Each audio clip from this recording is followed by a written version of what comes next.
Ah non, ça va. Par la grâce de Dieu. Rien de spécial. C'est le même, Ok, c'est c'est le le plus même important. quotidien. C'est le plus important.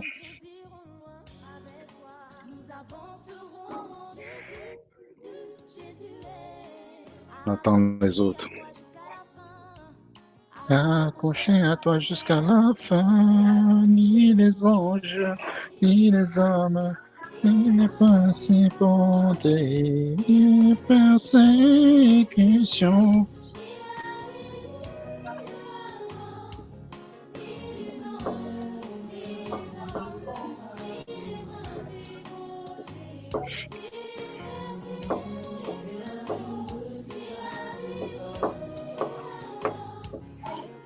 Non, mon cœur ne me séparera de toi, Jésus. Rien ne me séparera.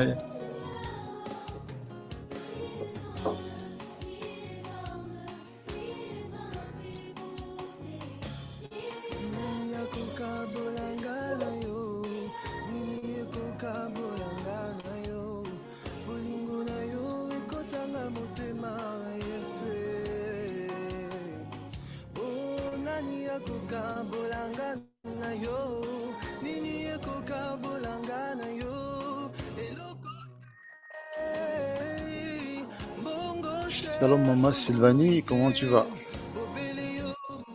Shalom, shalom, mon frère. Je vais bien par la grâce de Dieu et toi-même. Je vais bien par la grâce de Dieu. Ta voix est vibrante, j'aime ça. Amen, amen. Avant, On c'est attend quelques minutes. petit à petit pour être comme vous, non. Pour être comme qui, maman? Nous, on est où? Sur les serviteurs inutiles. Hein. Amen. Amen. Non, ça va être serviteur inutile, le Père. C'est là-bas même qu'on va arriver. C'est là-bas même Ouais. qu'on est en train d'arriver comme ça. Ça veut dire qu'on part tous dans la même direction. Amen, amen. On attend quelques minutes que les autres se joignent, s'ils vont se joindre, bien sûr. Rien ne me séparera. Bon, je joue une deuxième musique et puis. Pour nous, nous l'aimons parce qu'il nous a aimés les premiers. Papa, après, tu peux mettre ma coupe de bord. Les choses créées. T'inquiète, ma soeur. Séparées. Amen, merci beaucoup. Pour ça, des cris de joie.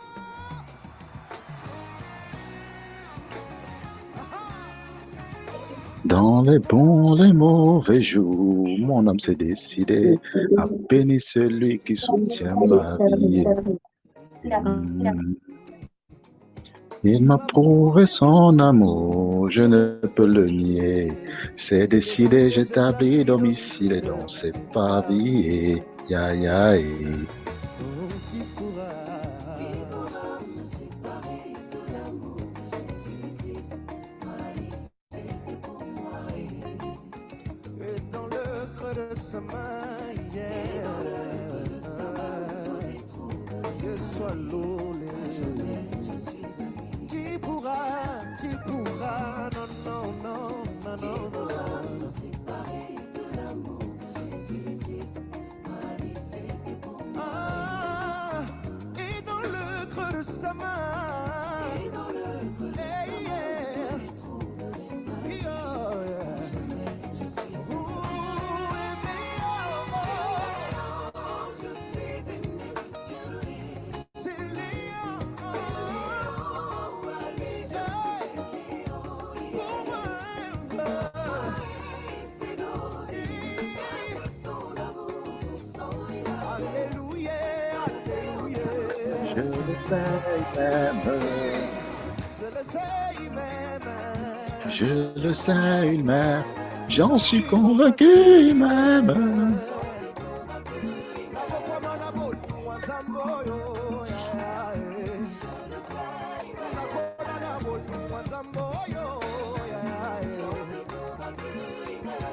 C'est vrai, je le sais, il m'aime. J'en suis convaincu, il m'aime.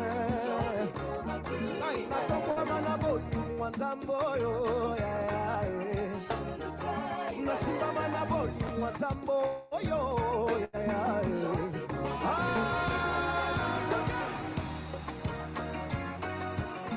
le cri de joie.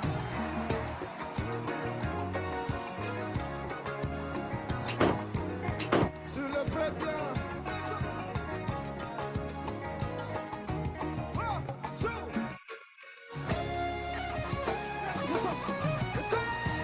Que si Dieu est pour moi, qui sera contre moi? J'ai la paix quand mon Rédempteur est là, tout près de moi.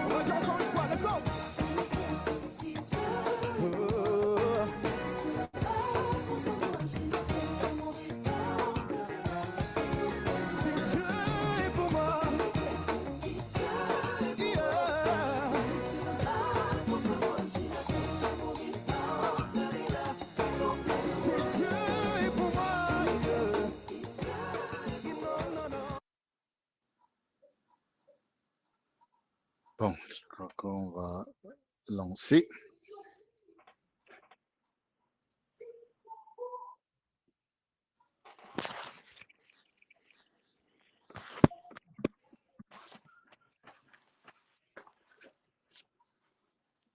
Nous allons prier. Tendre Père, nous te rendons grâce, nous te disons merci, car une fois de plus, par ton amour, par ta grâce, par ta miséricorde, ô Seigneur, tu as permis que nous soyons au repos devant de toi. Père, nous te rendons grâce. Seigneur Jésus, nous te disons merci.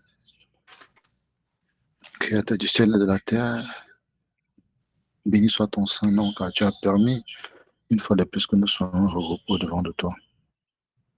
Père, Père, Père, instruis-nous, dirige-nous, guide-nous et surtout donne-nous, ô Père, surtout d'écouter ta voix, de marcher dans tes voies, de nous attacher fortement à ta parole et de nous sanctifier davantage. Quand nous sommes au-devant de toi, Père, corrige-nous. Quand nous sommes au-devant de toi, Père, de manière particulière en ce moment, Père, éclaire nos esprits. Envoie ta lumière sur nos ténèbres et rends-nous, ô Père, sensibles à ta voix, sensibles à tes directions. Mais surtout, Père, d'écouter tes directives. Parle-nous, parle-nous, Seigneur. Parle au cœur de mon frère, parle au cœur de ma sœur. Père, que ta parole prenne vie en nous. Nous soumettons nos esprits, Père, que tu prennes le contrôle, Seigneur, de nos pensées, de nos réflexions, et que tout notre être soit soumis, Seigneur, sous ta sainte présence. Père, nous prions, ô Seigneur, pour ceux qui ne sont pas encore connectés, Père, qu'ils puissent le faire, Seigneur, si telle est ta volonté, afin que nous puissions communier, ô Seigneur, dans le même esprit, dans la même pensée. Père, nous nous abandonnons entre tes mains, Père, dirige-nous. Au nom de Jésus, nous avons prié. Amen. Amen. Au shalom encore, nous ne sommes pas nombreux aujourd'hui. Quand nous ne sommes pas nombreux comme ça, c'est là où on aime lâcher les bonnes choses.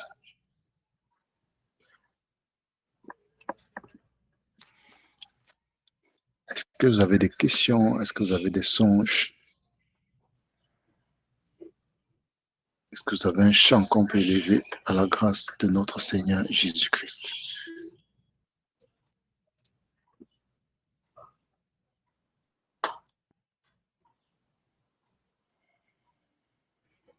Ma sœur Sylvanie, mon frère Roméo.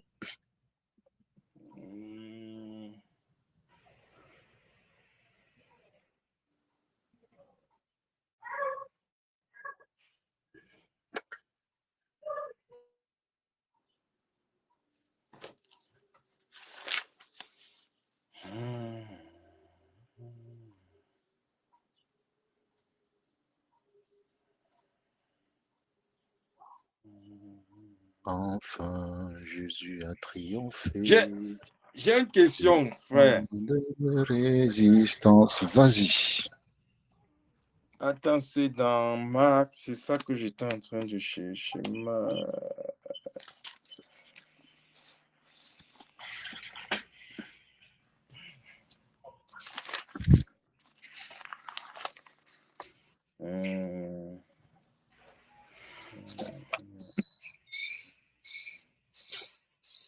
J'étais en train de lire Marc, là, frère.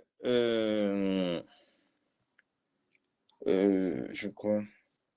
Oui, le verset 16, le chapitre 16, verset 9. Ok. On dit Jésus étant ressuscité le matin du premier jour de la semaine, Mhm. apparut d'abord à Marie de Magdala, de laquelle il avait chassé 7 démons. Mhm. Mais attends, quand on dit premier jour de la semaine, c'est quand? C'est dimanche? Bon, ici, c'est selon le calendrier, je ne sais pas, juif ou bien selon notre calendrier. Parce que je sais que sur notre calendrier, quand je regarde le premier jour de la semaine, c'est vrai qu'on dit que la semaine commence de lundi. Mais sur le calendrier, ça va de lundi à samedi. Et, Es-tu sûr de ça? c'est ça, frère.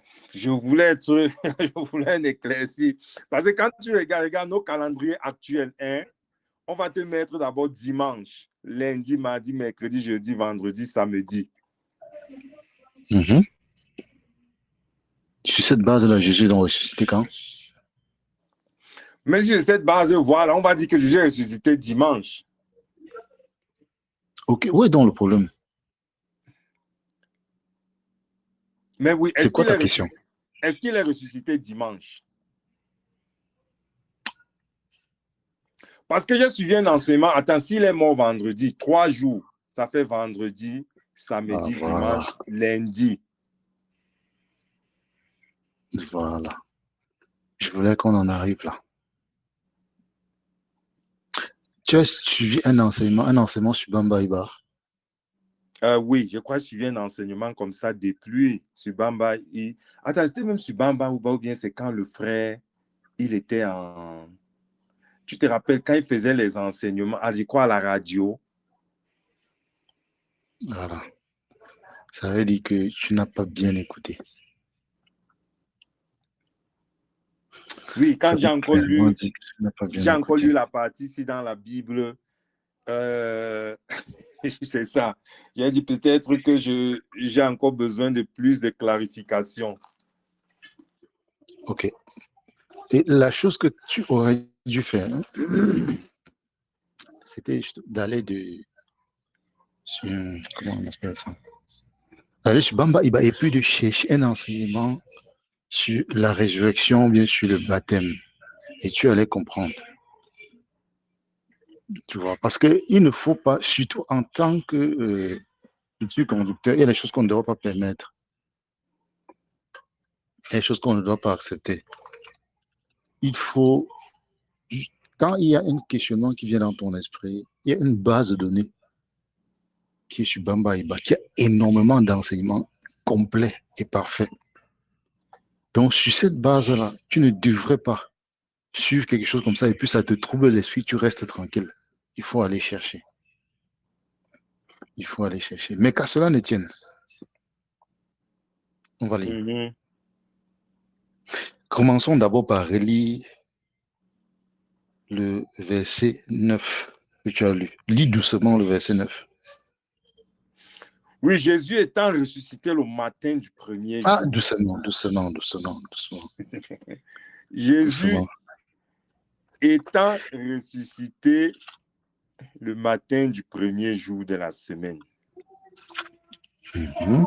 Apparut d'abord à Marie de Magdala, de laquelle il avait chassé 7 démons. Mm-hmm. Je suis en train d'ouvrir parce que j'ai une autre Bible ici, une Bible qui a une traduction bizarre, donc j'ouvre mon ancienne Bible. Je viens de tomber sur la ponctuation est la même. Voilà. Dans ma Bible, si je lis tel que c'est marqué, c'est Jésus, étant ressuscité le matin du premier jour de la semaine, apparut d'abord à Marie de Magdala. C'est ça, non? Oui, faisait ça. Voilà. Parce que la manière dont tu lis, c'est comme s'il n'y a pas de séparation entre Jésus étant ressuscité le matin. Non. Ça, c'est les choses qui nous poussent à ne pas comprendre certains détails de la Bible. Mais qu'à cela ne tienne, même la virgule qui est là, elle ne devrait pas être placée là où elle est. Vous pourrez te référer l'enseignement où le frère Junior parle de cette virgule-là. Mais bon, nous allons naviguer dans la Bible. Commençons d'abord par le livre de Luc au chapitre 11.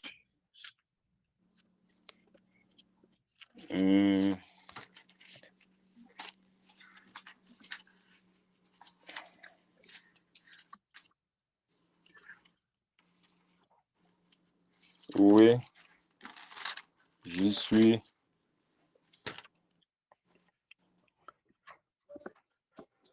Est-ce qu'il faut qu'on commence par là? Oui, je vais te donner un verset. Un miracle refusé, c'est le titre qui est dans ma Bible. Lis à partir du verset 29 jusqu'au verset 32.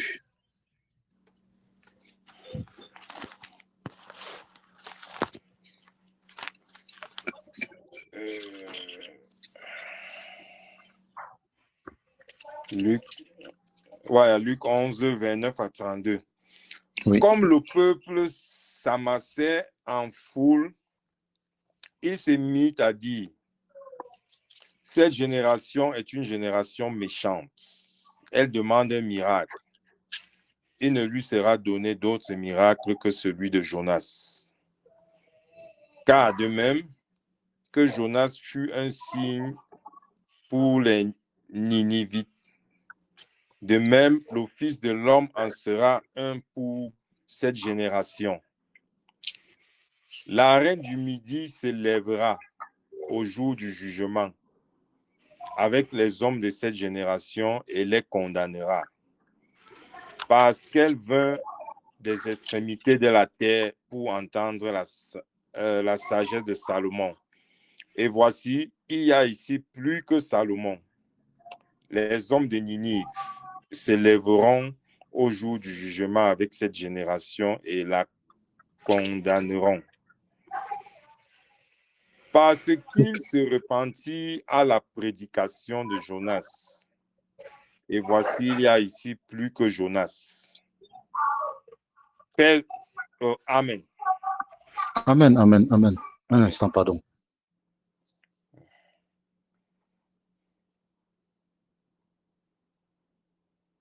Voilà. On dit parce qu'il s'est repenti de la prédication de Jonas. De Jonas. Ça, c'est 11 du verset. Je suis en train de noter le verset 29 à 32. Ok. Allons dans le livre de Jean, au chapitre 2. On va revenir sur ce verset.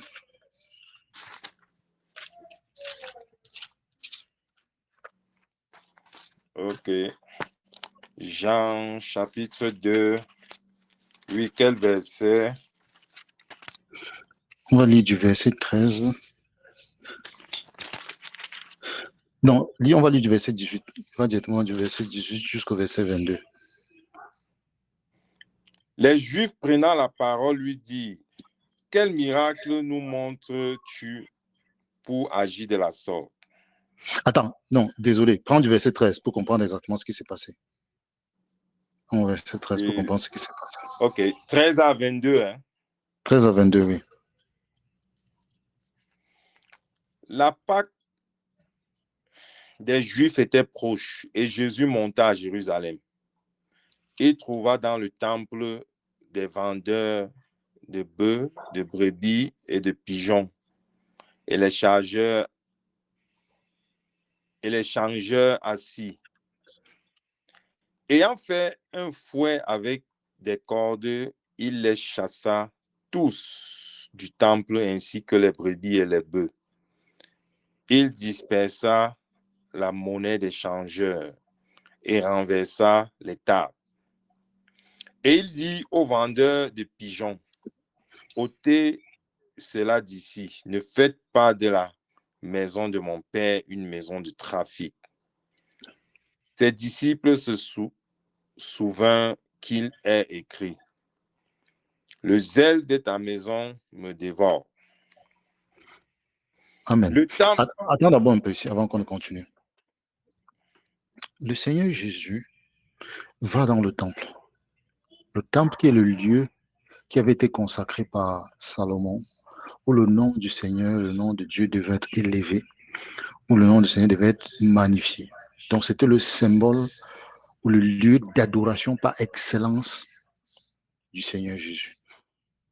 Mais à la suite de multiples changements qu'il y a eu depuis l'institution du temple jusqu'à ce qu'on arrive en cette période où Jésus est venu, on ne reconnaissait plus la manière de vivre qui avait été instituée. Le symbolisme du temple et ce qui devrait être fait dans le temple. Du coup, dans le temple, il se faisait des choses qui ne devraient pas y être. On dit il se trouva dans le temple. C'est incroyable. On n'a pas dit à l'extérieur, dans le temple. Les vendeurs de bœufs, de brebis, de pigeons et les changeurs assis. Donc le temple, c'était plus le lieu d'adoration, mais c'était un lieu où Maman avait pris autorité et il faisait du temple ce qu'il voulait. Continuons donc au verset 18. Les Juifs prenant la parole lui dirent, « Quel miracle nous montres-tu pour agir de la sorte? » Jésus leur répondit, « Détruisez ce temple, et en 3 jours je le relèverai. » Les Juifs dirent, « Il a fallu 46 ans pour bâtir ce temple, et toi en 3 jours tu le relèveras. » Mais il parlait du temple de son corps. C'est pourquoi lorsqu'il fut ressuscité des morts, ses disciples se souvinrent qu'il avait dit cela, et ils crurent à l'écriture et à la parole que Jésus avait dite. Amen. Qu'est-ce qu'on est en train de dire dans ce verset-ci? Qu'est-ce que tu comprends de ce verset?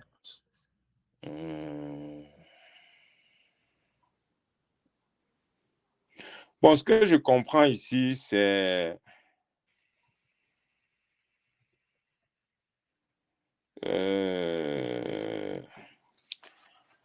bon, les gens qui étaient au temple là, puisque c'était des païens.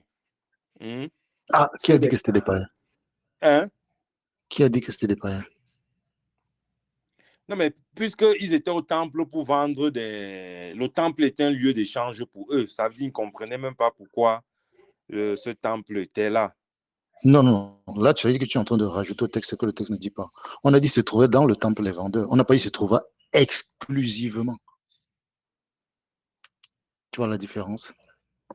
Oh, donc, ça veut dire que Ici, c'était... l'emphase a été mise sur... Voilà, vas-y. Que c'était alors et les vendeurs et les gens qui croyaient en Dieu. Oui, l'emphase a été mise ici pour montrer, en plus de ceux qui potentiellement étaient dans le temple pour adorer, il y avait ceux qui étaient là pour faire leur commerce. En fait, c'est quoi le contexte? Quand on vient au temple, on doit amener des sacrifices, qui est soit des bœufs, soit des brebis, soit des pigeons, soit des changeurs. Et si on rentre dans le livre de Luc, au chapitre, je crois que c'est Luc au chapitre 1er, on va voir qu'après la naissance de Jésus, on va aller faire une offrande au temple. On va donner 2 pigeons et autres.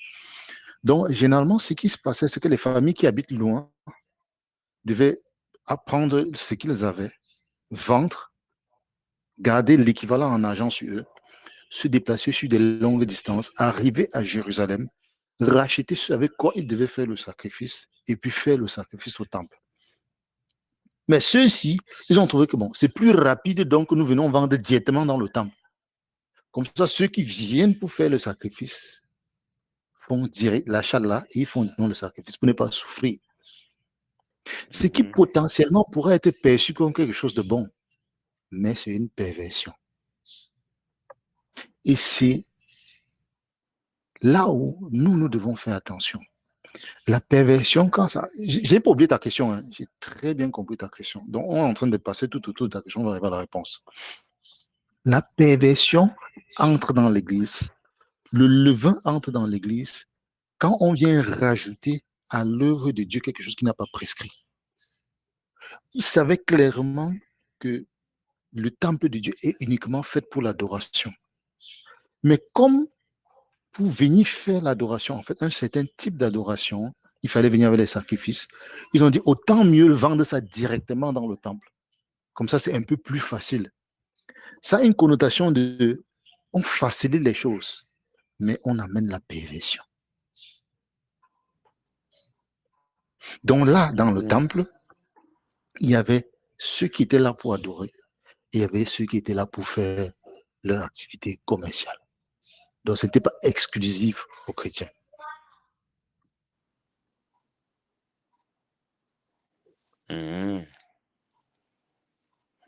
Puisque, verset 10, on dit, les Juifs prenant la parole lui dit, quel miracle nous montres-tu pour agir de la sorte?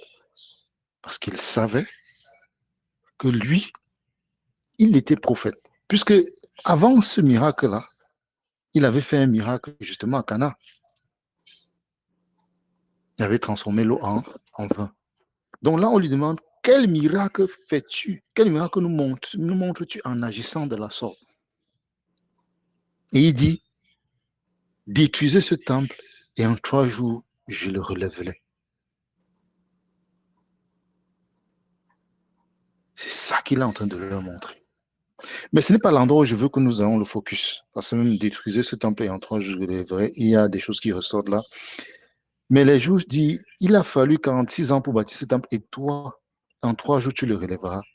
Regardons ce que le Saint-Esprit dit juste après. Mais il parlait du temple de son corps.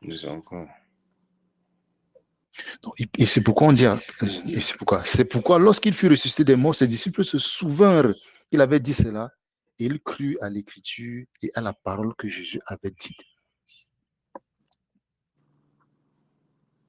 Donc, ils ont reconnu que ce que Jésus faisait ici, c'était un symbole de la destruction de son corps physique pour qu'il sorte de la tombe. Mais ce qui nous intéresse ici, c'est 3 jours. On a bien précisé 3 jours. C'est bon ici? Oui, frère. Ok, parfait. Allons dans le livre de Matthieu, qui va nous rattacher au livre de Luc qu'on a lu tout à l'heure. Matthieu au chapitre 12.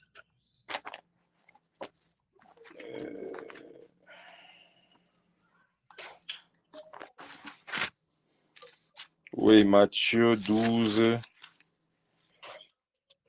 À partir du verset 38. 38 à 42.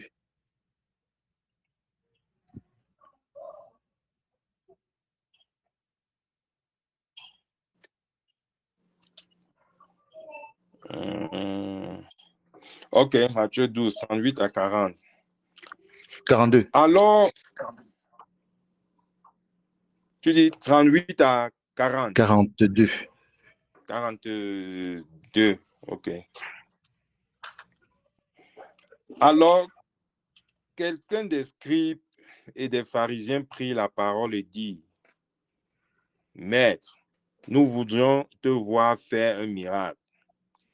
Il a répondu, une génération méchante et adultère demande un miracle. Il ne lui sera donné d'autre miracle que celui du prophète Jonas.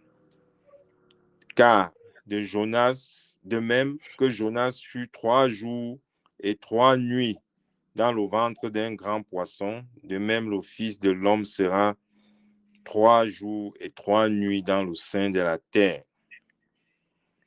Les hommes de Ninive se lèveront au jour du jugement avec cette génération et la condamneront parce qu'il se repentit à la prédication de Jonas. Et voici, il y a ici plus que Jonas.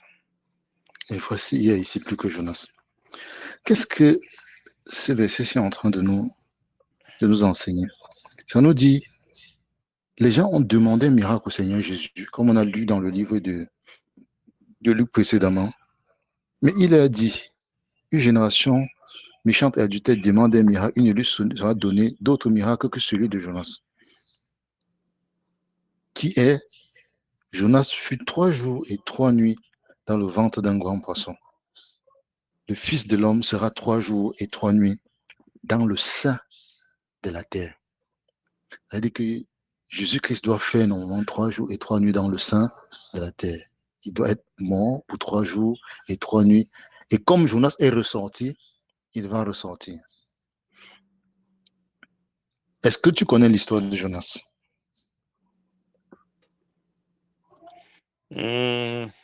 Oui, frère. Ok, raconte-le-nous un peu. Jonas qui a désobéi à Dieu. Et oui, ne voulant pas faire ce que Dieu lui a demandé, je crois qu'il a fui. Et malgré cela, il a été rattrapé, quoi. Bon, allons lire. Allons lire dans le livre de Jonas lui-même.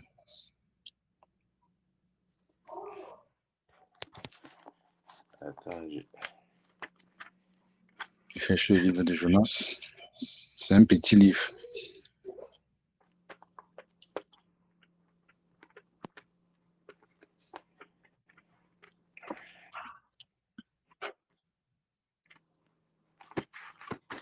Attends.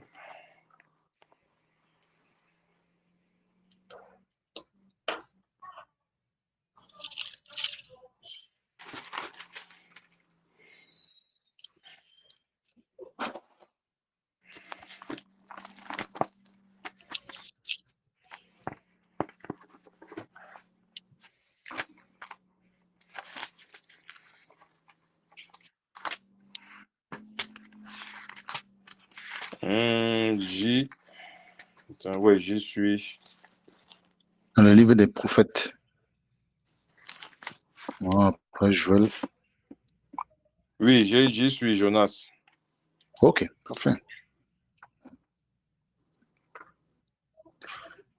Tu vas lire du verset 1er jusqu'au verset 3.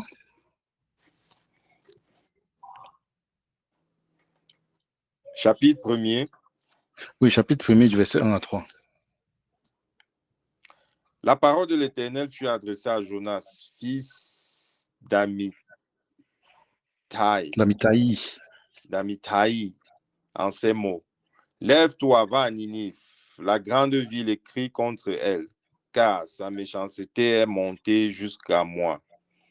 Et Jonas se leva pour s'enfuir à Tarsis, loin de la face de l'Éternel. Il descendit à Jaffo et il trouva un navire qui allait à Tarsis. Il paya le prix du transport et s'embarqua pour aller avec les passagers à Tarsis, loin de la face de l'Éternel. Amen. Loin de la face de l'Éternel. Ça veut dire qu'il a fui pour aller se cacher. Et on dit au verset 4, mais l'Éternel fit souffler sur la mer un vent impétueux, et il s'éleva sur la mer une grande tempête. Le navire menaçait de faire naufrage. Et à la suite, justement, les hommes sont allés le voir. Ils ont dit que, mais nous, on a envie de se noyer ici, prie ton Dieu. Et puis, quand ils ont commencé à prier, bon, ils ont posé la question sur qui est son Dieu. Et il a dit, c'est à cause de moi qui fait souffler la tempête. Il leur a posé la question, qu'est-ce que nous devons faire? Lis donc à partir du verset 12. Verset 12. Il leur répondit, prenez-moi et jetez-moi dans la mer, et la mer se calmera envers vous, car je sais que c'est moi qui attire sur vous cette grande tempête. Ces hommes ramaient pour gagner la terre, mais ils ne le purent, parce que la mer s'agitait toujours plus contre eux. Alors ils invoquèrent l'Éternel et dirent, ô Éternel, ne nous fais pas périr à cause de la vie de cet homme, et ne nous charge pas du sang innocent, car toi, Éternel, tu fais ce que tu veux. Puis ils prirent Jonas et le jetèrent dans la mer, et la fureur de la mer s'apaisa. Ces hommes furent... C'est bon? Donc, à ce moment, ces hommes-là furent saisis d'une grande crainte. Et le verset 2, le chapitre 2 nous dit, L'Éternel fit venir un grand poisson pour engloutir Jonas, et Jonas fut dans le ventre du poisson 3 jours et 3 nuits. Et 3 nuits. Donc voilà la symbolique de 3 jours et 3 nuits dans le ventre du poisson. Mais avant que nous ne continuions, je veux que tu lises la prière qu'il a élevée au Seigneur étant dans le ventre du poisson. Donc tu vas lire tout le chapitre 2. Ok. L'Éternel fit venir un grand poisson pour engloutir Jonas. Et Jonas fut dans le ventre du poisson 3 jours et 3 nuits. Jonas, dans le ventre du poisson, pria l'Éternel, son Dieu. Il dit, dans ma détresse, j'ai invoqué l'Éternel et il m'a exaucé. Du sein du séjour des morts, j'ai crié et tu as entendu ma voix. Tu m'as jeté dans l'abîme, dans le cœur de la mer, et les courants d'eau m'ont environné. Toutes tes vagues et tous tes flots ont passé sur moi. Je disais, je suis chassé loin de ton regard, mais je verrai encore ton saint temple. Les eaux m'ont couvert jusqu'à m'ôter la vie. L'abîme m'a enveloppé. Les roseaux ont entouré ma tête. Je suis descendu jusqu'aux racines des montagnes. Les barres de la terre m'enfermaient pour toujours. Mais tu m'as fait remonter vivant de la fosse. Éternel mon Dieu, quand mon âme était abattue au-dedans de moi, je me suis souvenu de l'Éternel et ma prière est parvenue jusqu'à toi, dans ton saint temple. Ceux qui s'attachent à des vaines idoles éloignent de la miséricorde. Pour toi, pour moi, je t'offrirai des sacrifices avec un cri d'action de grâce. J'accomplirai les vœux que j'ai faits. Le salut vient de l'Éternel. Amen. Oh non, verset 11. L'Éternel parla au poisson et le poisson vomit Jonas sur la terre. Amen. Amen. Et le poisson vomit Jonas sur la terre. Là, il y a quelque chose qui m'intéresse ici. Que je voulais que nous lisions. Je vais lire à partir du verset 4. Tu m'as jeté dans l'abîme, dans le cœur de la mer, et les courants d'eau m'ont environné. Toutes tes vagues et tous tes flots ont passé sur moi. Je disais, je suis chassé loin de ton regard, mais je verrai encore ton saint temple. Les eaux m'ont couvert jusqu'à m'ôter la vie. Juste ce qu'on dit ici. Les eaux m'ont couvert jusqu'à m'ôter la vie. Il parlait de lui ici ou bien il parlait du Seigneur Jésus?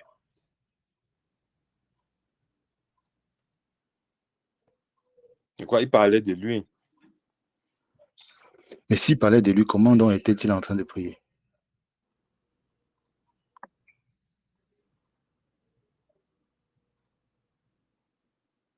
Ah, je ne comprends pas ta question, hein, frère. Vas-y encore. Donc, je réponds encore.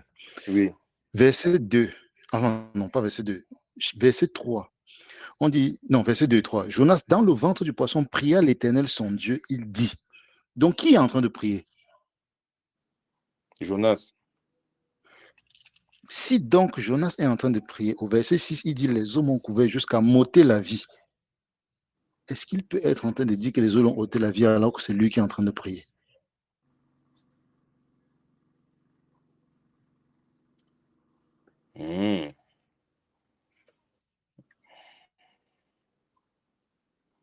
Je me dis, ah. Non, frère, je me dis que, tu sais, quand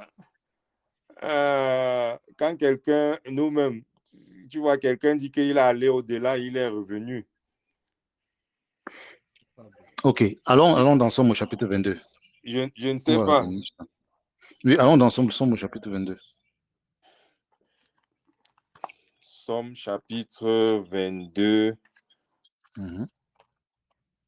Somme combien? Somme 22. Somme chapitre 22, oui. Quel verset? Même à partir du verset 1.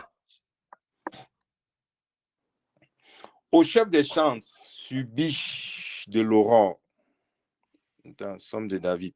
Bon, mon Dieu, pourquoi m'as-tu abandonné? Et t'éloignes-tu sans me secourir, sans écouter mes plaintes?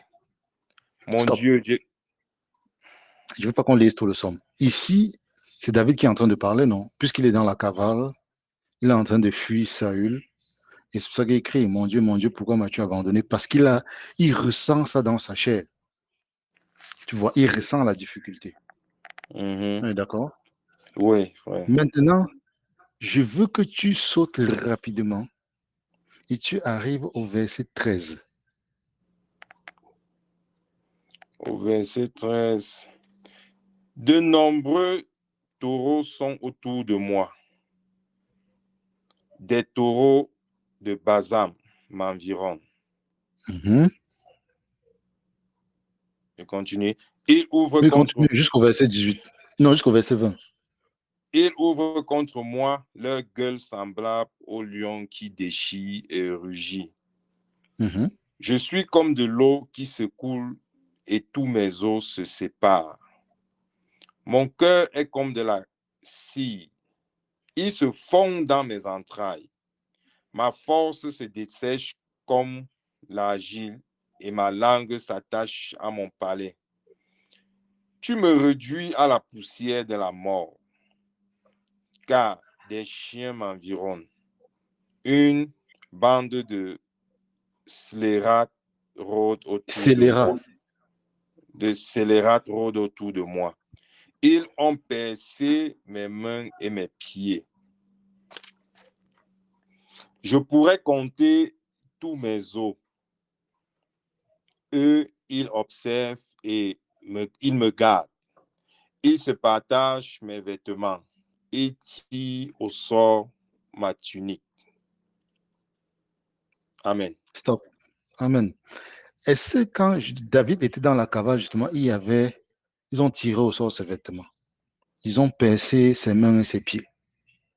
Ils ont tiré au sort sa tunique. Est-ce que c'est arrivé à David?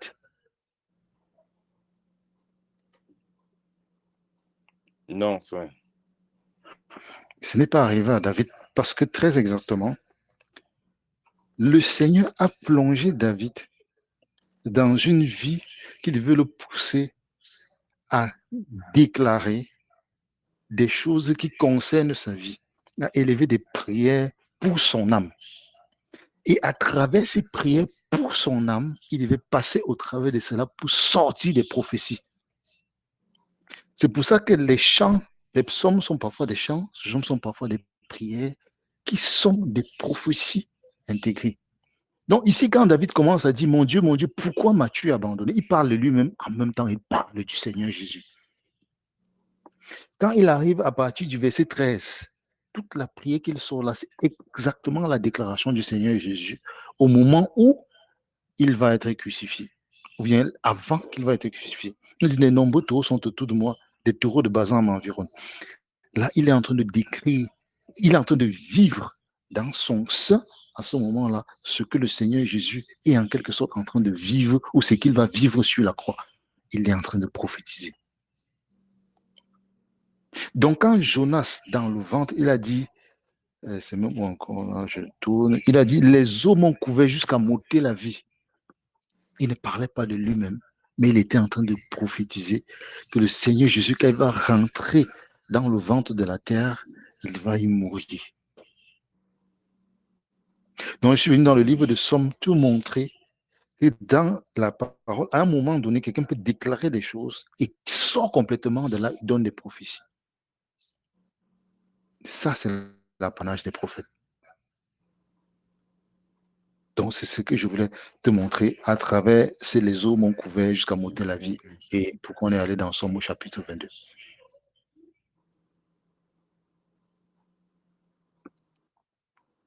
C'est bon, mon frère. Ah, oh, oui, mon frère. Non, j'ai l'impression que tu n'es pas sûr.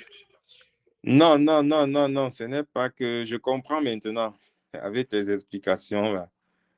Je Wow. vois. Donc, ici aussi, il était en train de dire ce qui va arriver au Seigneur, de Mais allons lire, prophétiser. allons lire. Alors, attends.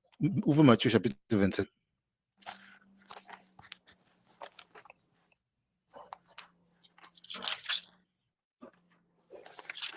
Attends, je vais te donner le verset. Dans Matthieu, oui, chapitre 27.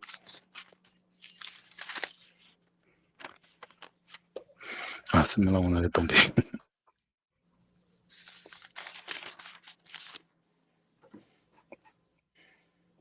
À partir du verset 45.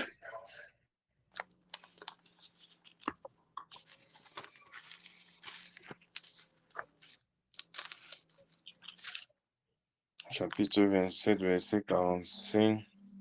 OK. Du verset 45 jusqu'à... Lis. Tu vois, on va juste prendre quelques éléments et puis on va s'arrêter. Je vais te montrer OK. exactement les mêmes paroles qui ont été déclarées par le prophète David. Depuis la 6e heure jusqu'à la 9e, il y eut des ténèbres sur toute la terre. Et vers la 9e heure, Jésus s'écria d'une voix forte, Élie, Élie, lama sabachthani. C'est-à-dire, mon Dieu, pourquoi m'as-tu abandonné? Quelques-uns de ceux qui étaient là, l'ayant entendu dire, il appelle Élie. Et aussi, l'un d'eux courut prendre une éponge qu'il remplit de vinaigre. Et Non, c'est bon. C'est bon. J'étais en train d'écrire quelque chose. C'est quelque chose de venu dans mon esprit. Regarde, ici on dit, vers la 9e heure, Jésus s'écria d'une voix forte, Élie lama sabachthani, c'est-à-dire, lis ce qui vient après. c'est-à-dire, mon Dieu, pourquoi m'as-tu abandonné? Tu as encore le chapitre 22 de Somme ouvert devant toi. Oui. Lis le verset 2. Mon Dieu, pourquoi m'as-tu abandonné? Je crois que c'est la même chose Et que David disait. t'éloignes-tu sans me secourir, sans écouter mes plaintes? Tu vois que c'est la même chose que David disait. Oui, frère. Oui. Donc, quand David, à ce moment-là, était en train de parler par le Saint-Esprit, il était en train de prophétiser sur la vie du Seigneur Jésus. Quand Jonas, dans le ventre du serpent, était en train de prier, à un moment, il était en train de prophétiser sur la vie du Seigneur Jésus. Donc, le Seigneur a utilisé la vie de Jonas d'abord pour prophétiser, et ensuite la bouche de Jonas pour prophétiser. Comme le Seigneur a utilisé David pour prophétiser d'abord par sa vie, et ensuite au travers de sa bouche, par les prières qu'il était en train de déclarer.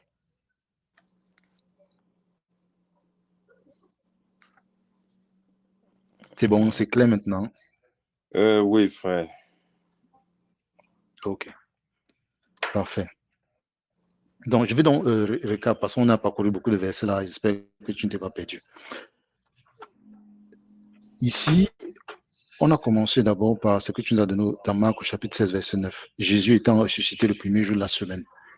Et puis tu t'étonnais si donc Jésus ressuscité, ou bien si à ce moment-là, ça veut dire que c'est le dimanche matin, et ça dit que donc Jésus est mort vendredi. Donc on est en train d'établir d'abord ici que Jésus devait faire 3 jours et 3 nuits dans le ventre de la terre.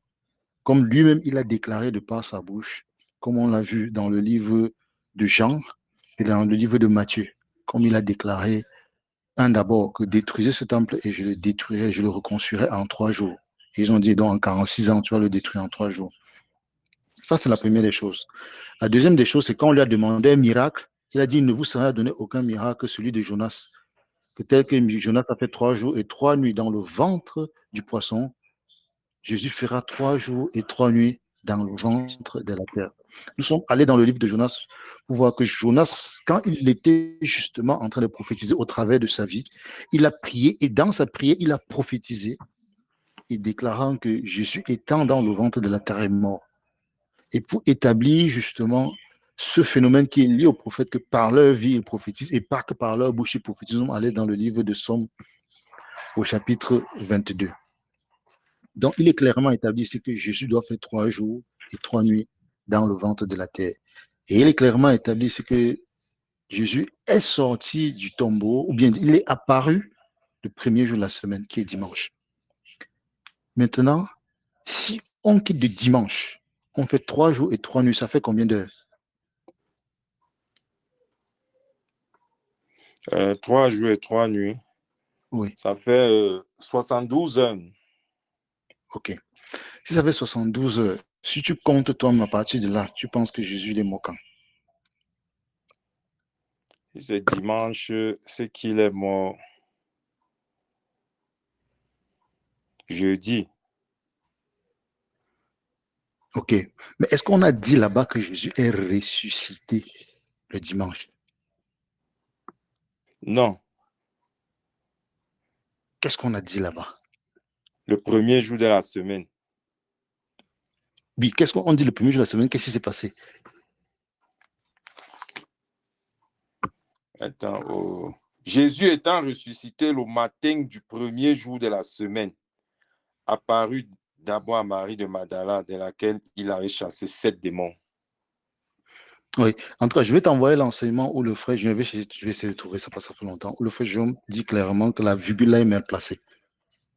En fait, c'est normalement Jésus étant ressuscité, virgule, le matin du premier jour de la semaine, apparu d'abord à Marie de Magdala. Mais bon, ce n'est pas ça le plus important. Rentrons au verset Matthieu 27. Matthieu 27.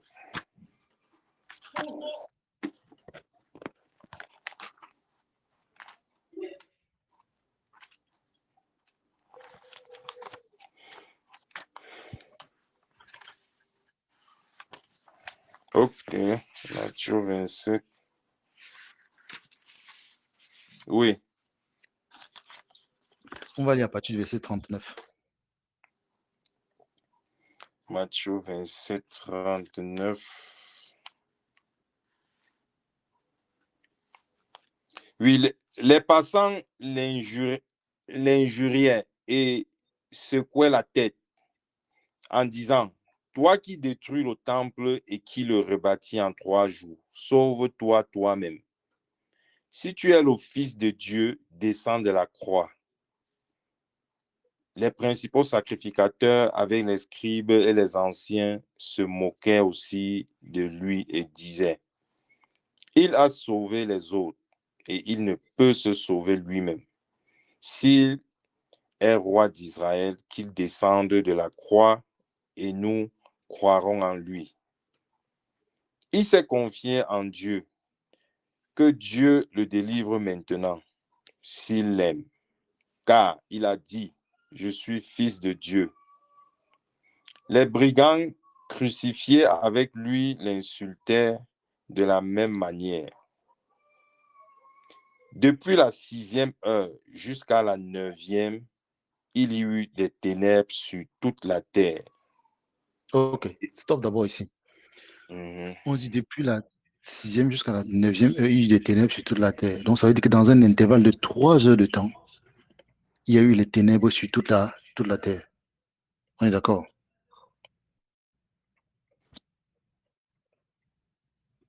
Tu es avec moi? Oui. Parfait. Continue donc. Oui, Verset oui, je suis là, 46. frère.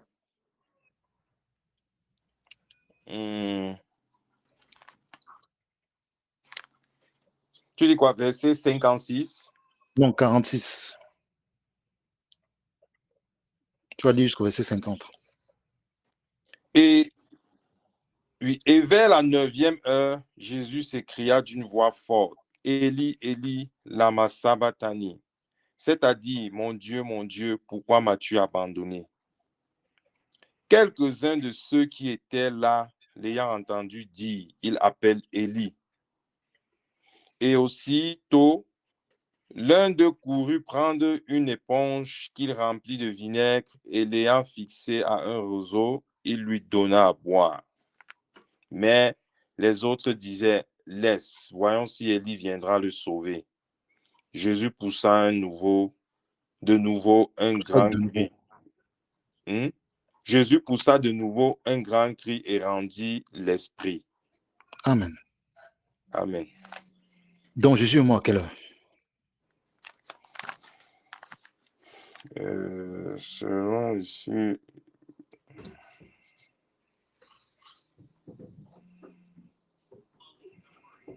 si on dit vers la 9e heure. Mhm. Comment? Oh,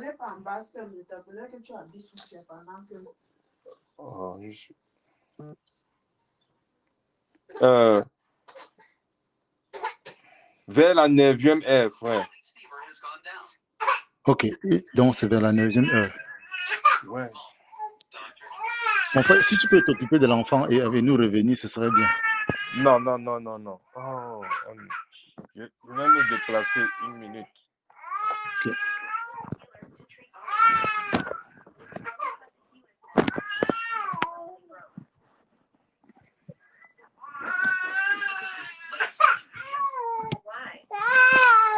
I'm Ali's grandmother. Would I want to harm him?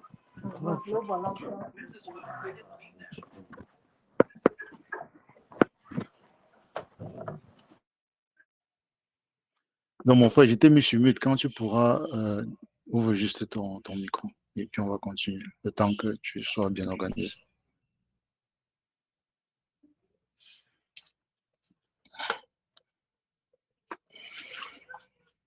Jésus, je m'abandonne.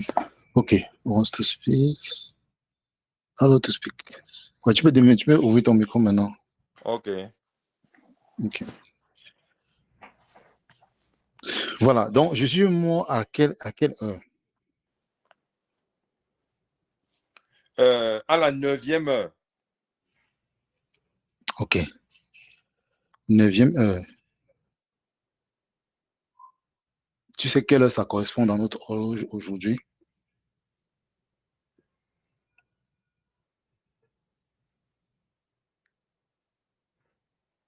Attends, 6 heures.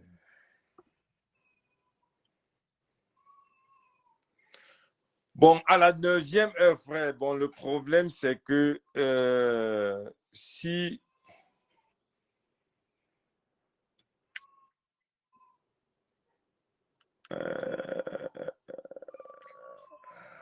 Donc, dans ce cas, pour qu'on n'aille pas de... Oui, vas-y.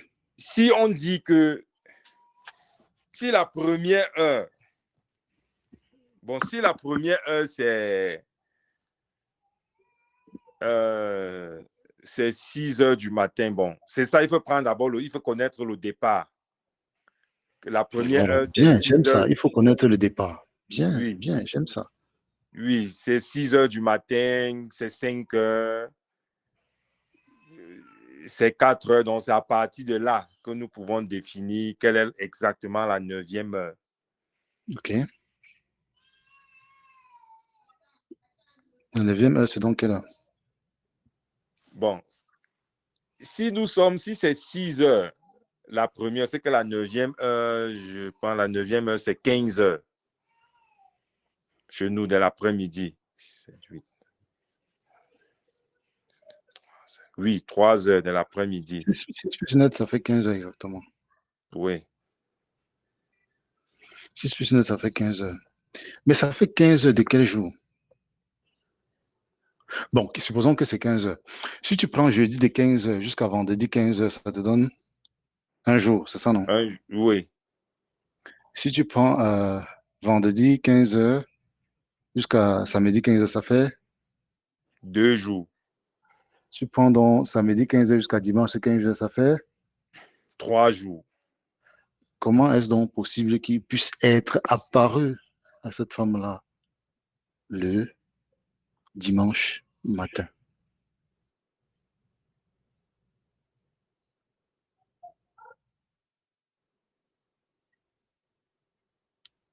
Tu comprends ce que je dis? Oui, frère. Donc, mais c'est vrai, je suis en train de tracer sur ma feuille, hein, c'est parce qu'on ne peut pas voir. Bon. Nous sommes dimanche. Mm-hmm. On dit dimanche matin. Ça veut dire pas matin, là. Supposons que matin, c'est 6 heures. Donc, à 6 heures, il est apparu. Si je rentre de 24 heures, ça nous donne quand? Samedi 6 heures, c'est ça? Oui, frère. Je rentre encore de 24 heures. Ça nous donne vendredi. 6 heures. Mais je dois encore rentrer de 24 heures, c'est ça, non?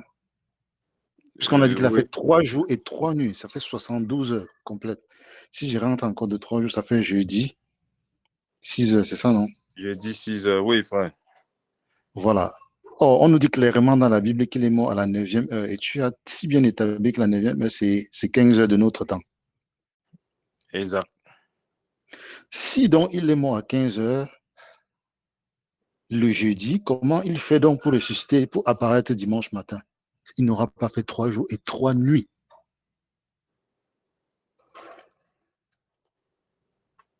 Tu comprends ce que je dis? Oui, frère. Ça veut donc dire que Jésus est mort quand? Mercredi. Qui a parlé? Oui. Mais... Adlé. Oh, le Seigneur te bénisse, ma soeur. Donc Jésus est donc mort le mercredi à 15 heures. C'est le mercredi à 15 heures qu'il est décédé. Jeudi 15 heures, ça fait 1 jour. Vendredi 15 heures, ça fait 2 jours. Samedi 15 heures, ça fait 3 jours. Et il est ressuscité. Quand il apparaît dimanche, il est déjà ressuscité. Ce n'est pas le dimanche matin qu'il ressuscite. C'est pour ça qu'elle dit, je vais chercher l'enseignement où le frère Julien parle de déplacer la virgule. Parce que normalement, c'est Jésus. Jésus étant ressuscité, virgule, le matin du premier jour de la semaine, apparu. Parce que si on part sur cette base-là, ce n'est pas cohérent. Or, la Bible est toujours cohérente. On sait clairement, ça a été mentionné à maintes reprises qu'il va faire 3 jours et 3 nuits dans le ventre du poisson. Donc Jésus n'est jamais mort un vendredi. Jamais.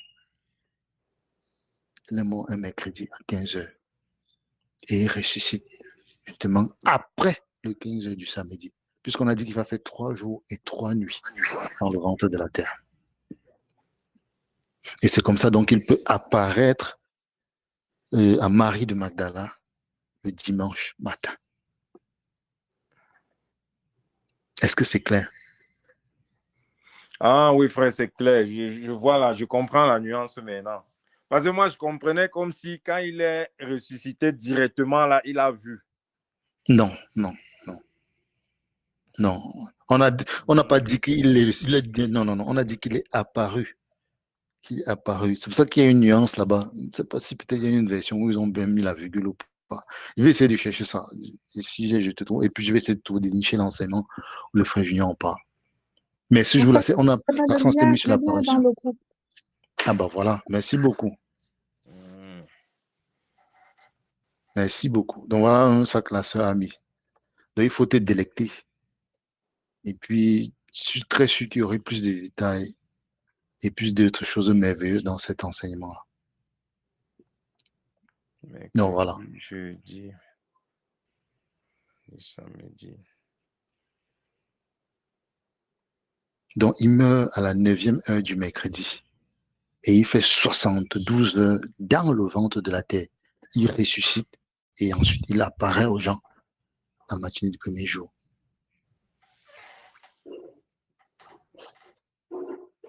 Oh.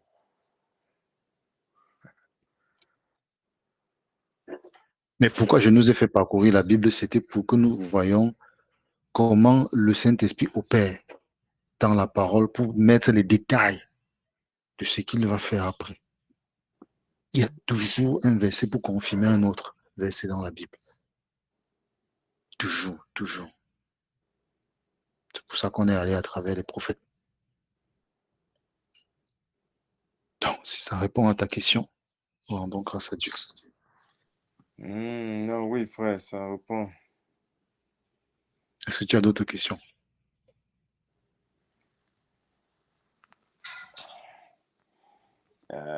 Non, pour le moment. C'est comme si tu as d'autres et tu ne veux pas poser. Non, non, non, non, non, pas pour le moment, frère. Que quelqu'un... Ouais. Ceci pénètre d'abord. Ah, ok. Que le Seigneur te bénisse, mon frère. Amen. Mais nous rendons grâce à Dieu. Et j'en profite pour dire quelque chose qui est en train de me monter à l'esprit, que j'avais noté ici.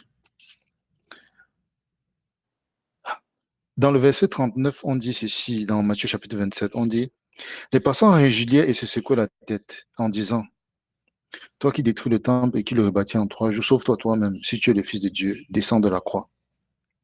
Ça, c'est les passants.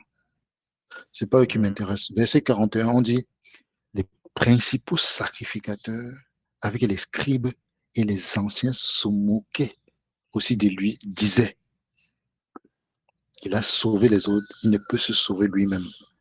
Ça, c'est les gens qui, potentiellement, étaient ceux qui devraient reconnaître le Seigneur Jésus quand il est là. Mais ce sont eux qui l'ont crucifié. Ils n'ont pas connu le temps de leur visitation. Ce sont eux qui l'ont crucifié.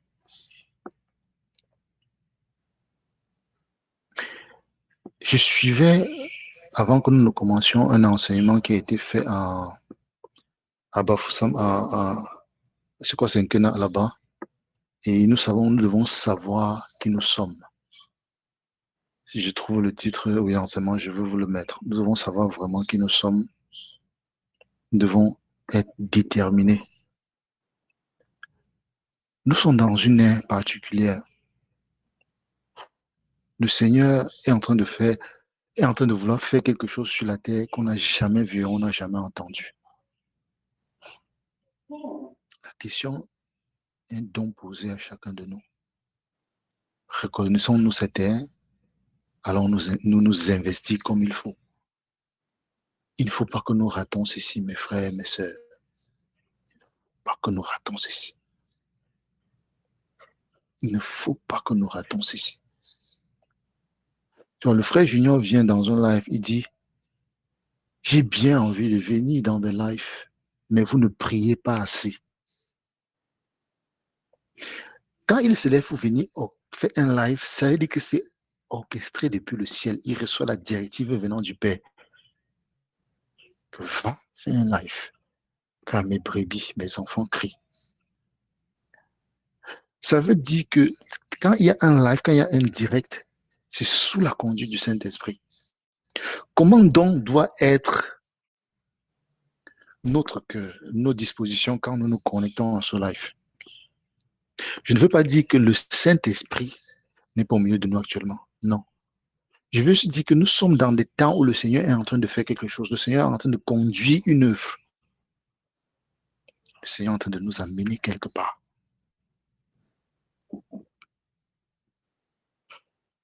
Est-ce que nous pouvons reconnaître cela? Et le frère Junior en a parlé. Il a dit, nous devons être de ceux qui reconnaissent ce qui se prépare dans cette ère. L'ère de la perfection. Et je lisais durant les jours passés dans le livre d'Apocalypse. Je vais lire rapidement. Nous savons bien que nous sommes à l'ère de l'église de Laodicée. On dit, je connais tes œuvres, je sais que tu n'es ni froid ni bouillant. Puisses-tu être froid ou bouillant? Et c'est parce que tu es tiède et que tu n'es ni froid ni bouillant, je te vomirai de ma bouche.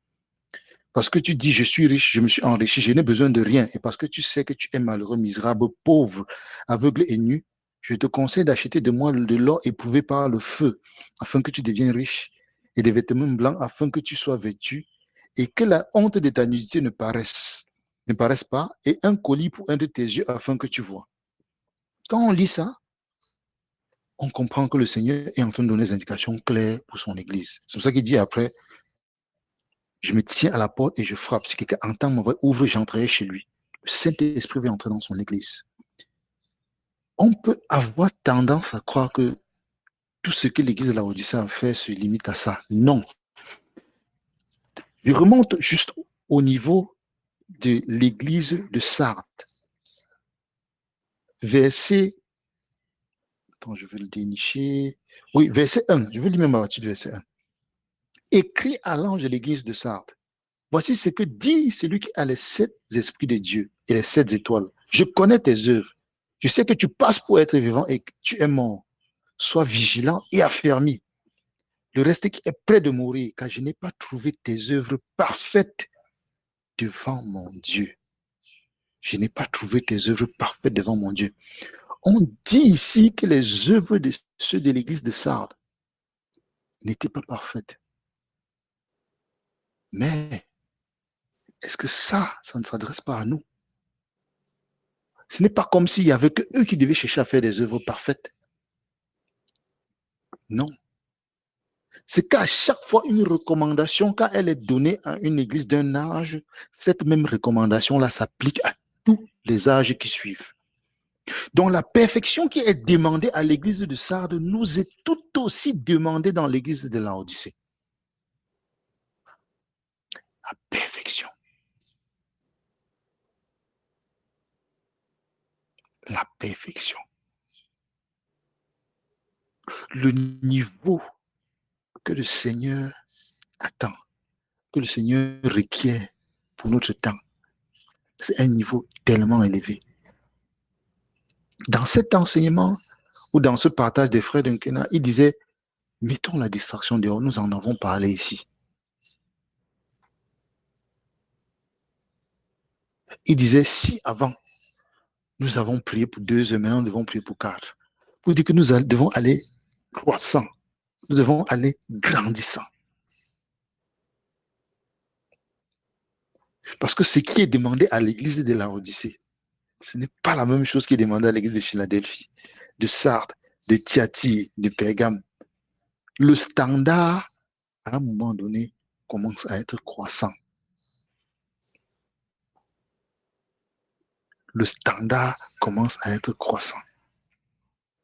Le Seigneur nous appelle à la perfection dans ces temps de la fin. C'est pour ça que le Seigneur est en train de nettoyer son air avant de relâcher ce qu'il va relâcher. Vous savez, quand l'Église a commencé, quand l'Église est née au temps de la Pentecôte, nous avons vu tout ce que le Saint-Esprit a fait. Et après, à travers l'œuvre de l'apôtre Paul, les dons se sont manifestés dans l'Église de Corinthe. Mais quel a été leur comportement? Avec un serviteur de la dimension de l'apôtre Paul. Quel a été leur caractère? Pourquoi pensez-vous que le Saint-Esprit aujourd'hui est en train de retenir certains dons ou bien une certaine qualité de revêtement? Parce qu'il veut que notre caractère soit transformé d'abord pour arriver au niveau qu'il faut pour que l'œuvre se manifeste ou le don se manifeste dans la perfection. C'est pour ça que les choses comme la cupidité, il y a des choses que nous avons parlé hier encore dans le partage d'hier. Dans le livre de Romains, au chapitre 12. Nous avons parlé de ça hier. Ça veut dire que ces choses-là, c'est les choses auxquelles nous devons travailler. Nous sommes dans le temps du Saint-Esprit, nous sommes dans l'ère du Saint-Esprit. Il y a eu des âges de l'Église où des gens ont prié, les gens ont souffert le martyre, mais ils n'ont pas été revêtus du Saint-Esprit, comme le Saint-Esprit est en train de faire actuellement. Ça veut dire que c'est un temps où les choses sont disposées. Le Saint-Esprit est disponible. Maintenant, c'est à nous de disposer nos cœurs, de disposer nos vies pour aller saisir cette bénédiction, pour aller saisir ce revêtement du Saint-Esprit, pour aller saisir cette qualité d'onction qui veut racher sur la terre, dans la perfection. Et il ne veut pas, à chaque fois, quand le Saint-Esprit donne une indication dans le livre d'Apocalypse, c'est parce que c'est ce qui drive les cœurs dans la période. Maintenant, nous sommes dans le temps de l'enrichissement. L'aveuglement par le standard du monde. Le monde s'est arrangé à ce que, par exemple, dans un pays comme les États-Unis ou au Canada, les gens ne meurent pas de faim. Mais ils nous aveuglent avec le train-train quotidien. En plus, le standard est élevé. Et disons-nous que dans les pays africains ou dans les pays où il y a la souffrance de la guerre, ces gens sont plus enclins à écouter la parole parce qu'ils passent par des moments difficiles. Mais dans ces pays-ci, ces gens ne sont pas enclins à écouter un tant soit peu la parole. Parce que leur cœur est dans un endurcissement à nul autre pareil. Imaginons donc quelle puissance du Saint-Esprit, quelle puissance le Saint-Esprit doit déployer pour renverser ces forteresses dans leur cœur. Vous leur parlez, oh, ta sécurité va te dire que j'ai mon assurance. Si quand tu sors, tu conduis, dis que mais j'ai l'assurance auto. Si ma maison brûle, ben, j'ai l'assurance habitation. Si je meurs, ben, j'ai l'assurance vie. Donc, on a tout fait pour les construire dans ces forteresses terribles-là. Il faut la puissance du Saint-Esprit, telle que relâchée dans Actes des Apôtres au chapitre 2, ou plus encore, pour briser ces forteresses-là, pour qu'ils entendent à travers la voix d'un homme, la voix du Saint-Esprit parler. Quel doit donc être le niveau de nos caractères, le niveau de nos comportements, pour pouvoir revêtir cette grâce-là?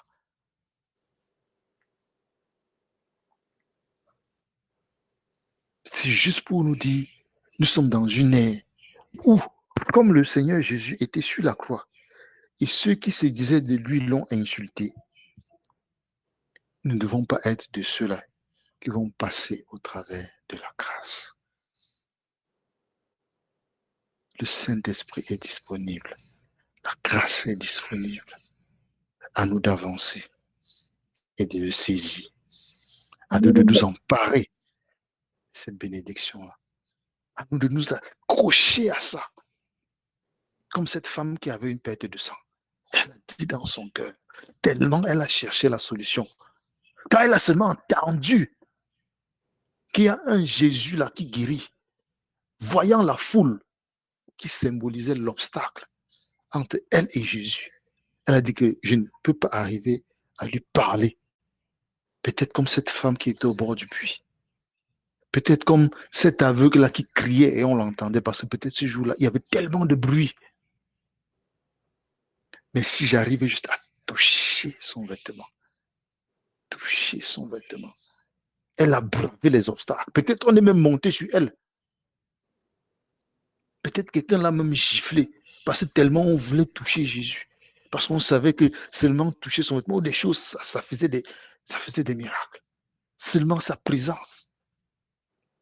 Elle a bravé tous les obstacles. Touché le pan de sa robe. Et le miracle s'est opéré. Même Jésus marchait. Bon, on peut dire n'étant pas conscient, mais lui étant le Saint-Esprit, il savait que ça allait arriver. Quand même Jésus marche, elle a touché comme ça, elle a dit, mince, qui m'a touché?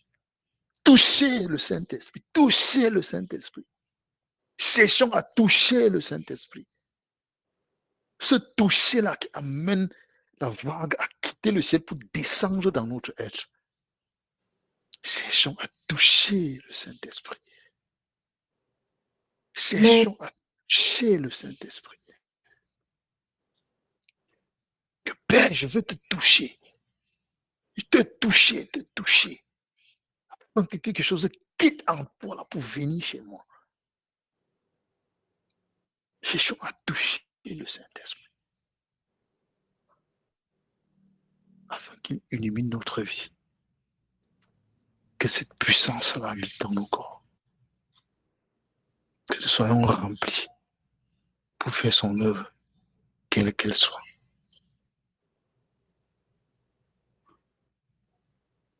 Donc voilà, juste ma petite interpellation à la suite de ce livre de Matthieu qu'on a lu. Que ne soyons pas comme ces gens-là, où Jésus est passé à côté d'eux. J'imagine Prenons juste un schéma, hein. Visualisez un peu quelque chose, parce que j'aime bien qu'on fasse ça. Ça permet d'être au fait des réalités. Quelqu'un qui se dit sacrificateur, ça veut dire que c'est quelqu'un qui a étudié la Bible. Les scribes, là, ces gens qui écrivaient tout ça, qui lisaient. Parce qu'à ce temps-là, tout le monde ne savait pas lire comme nous. Il y avait des gens qui lisaient, qui étaient au temple tous les jours pour lire, pour écrire les Écritures. Donc, c'est-à-dire, quand ils ouvraient le livre de 2 Samuel, là, il dit, du temps de David, il y eut une famine qui dura 3 ans. David chercha la face de l'Éternel. Ou bien, comme on a lu tout à l'heure là dans Somme au chapitre 22, il dit, incroyable. Attends, dans Somme encore au chapitre 22, là. Waouh. Il dit, mon Dieu, pourquoi m'as-tu abandonné? Et t'éloignes-tu sans me secourir, sans écouter mes plaintes? C'était eux qui lisaient ça, c'était eux qui maîtrisaient. Mais Jésus est venu dans Matthieu au chapitre 27. À la croix, c'est ce qu'il a déclaré. Ils n'ont pas compris que celui dont on parlait. Je suis en train de tout retrouver ça parce que j'ai fermé. Ils n'ont pas compris que celui dont on parlait dans ce somme-là, le voilà au-devant de nous. C'est eux qui lisaient le livre de Jonas, ce livre des prophètes, dans l'authentique langage qui avait été écrit. On va dire aujourd'hui que la Bible est traduite, on a les problèmes de virgule, les problèmes d'accent. Que la Bible est traduite, on a fait ci, on a fait ça. Eux, ils n'avaient pas ce problème. C'était eux qui lisaient dans l'original. Mais Jésus est venu passer au-devant d'eux. Il dit que fais-nous un miracle. C'est lui qui leur dit qu'il ne vous sera donné que des miracles de Jonas, qui fit 3 jours et 3 nuits. Le fils de l'homme fera 3 jours et 3 nuits dans le ventre de la terre. Ça n'a interpellé personne. Pour qu'il a regardé, il dit que, mais comme on a lu dans Jonas là, chapitre 2 au verset 6, il dit qu'il est mort. Est-ce que Jonas était effectivement mort? Non. Qu'est-ce qu'il voulait dire? C'est plus c'est Jonas qui parlait. Est-ce qu'ils sont allés sonder les Écritures? Non. Ils sont passés. Mais imaginez-vous donc quelqu'un qui passe toute sa vie à faire quelque chose et puis se retrouve en enfer. Il se rend compte que Jésus là, c'était le Jésus qu'il cherchait. Vous imaginez la peine qu'il peut avoir? Vous imaginez la peine qu'il peut avoir? Que comment je peux dire que je fais une œuvre toute ma vie et l'œuvre là vient passer à côté de moi, je rate. Mais un aveugle était là. Il a su. Oh Jésus, fils de David. Cela dit, si je peux toucher le pan de son vêtement. Des gens dont on ne faisait même pas cas. Et c'est comme ça que vous pouvez aller parler de la Bible à quelqu'un, il vous démontre pas que ce que vous dites c'est faux. Parce qu'il s'est mis dans des forteresses de la religion. Il n'écoute rien à ce qu'on est en train de dire. Quelqu'un qui n'a pas vécu dans la religion, marché, comme Lydie, le cœur limpide, ouvert pour écouter la parole. Quelqu'un comme l'eunuque éthiopien, qu'on n'a pas forgé dans les forteresses de la religion. Il lit comme ça, il ne comprend pas. On explique, il comprend immédiatement. Voilà de l'eau. Qu'est-ce qui empêche que je sois baptisé? Mais comme on nous a formaté qu'on doit baptiser au nom du Père, du Fils et du Saint-Esprit, on doit verser le sur ta tête. Dès qu'on te parle, tu commences à intellectualiser. Qui vous a dit que c'était comme ça? Mais on a toujours fait comme ça. Pourquoi vous pensez que c'est comme ça aujourd'hui? Et c'est comme ça qu'il s'est fait baptiser. Mais nous, aujourd'hui, on est tordus. Comme justement ces sacrificateurs-là. On dit même pas les principaux sacrificateurs, les scribes et les anciens. Ceux qui étaient censés être au fait de la parole.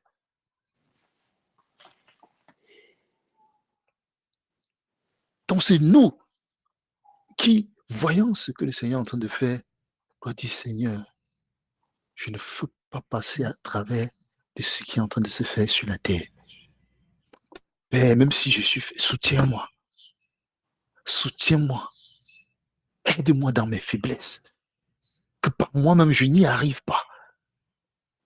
Si nous n'arrivons pas, ne faisons pas le fort. Mais quand on examine, on voit le contexte, comme les gens aiment bien dire, l'environnement, comment les choses sont en train de se passer. Alors disons, Père, ici, aide-moi.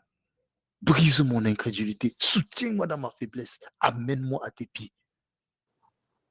Je ne veux pas rater ça pour rien au monde. Cette puissante visitation que tu veux faire sur la terre. Je ne veux pas rater ça. Et le Saint-Esprit est disponible. Quand je parle, je me rappelle encore dans le Canada, avant c'était Canada dans la sainteté. Comment le frère Junior disait prier pour le Saint-Esprit. À un moment donné, nous étions dans les prières. On priait pour le Saint-Esprit. On priait. On priait. Oh Seigneur, ôte de nos cœurs le cœur des pierres. Réveille-nous. Nous, on criait. Nous n'avons pas pu imaginer qu'en 2025, le Saint-Esprit serait en train de parcourir les assemblées. Unbelievable. Nous n'aurons pas pu imaginer cela. Et voilà ça que le Saint-Esprit est en train de faire. Est-ce qu'on peut juste penser que c'est la chose que les gens ont désiré? Allons seulement lire Hébreux 11. Allons lire Hébreux 11. Je laisse le soin à tout le monde d'aller parcourir encore Hébreux 11. Comment les gens ont dit non, nous ne voulons pas être ressuscités parce qu'il y a quelque chose de glorieux devant. Vraiment. Seront de ceux-là qui vont faire comme ces personnes qui ont vu le Seigneur Jésus-Christ passer et qui ont touché le pan de sa robe.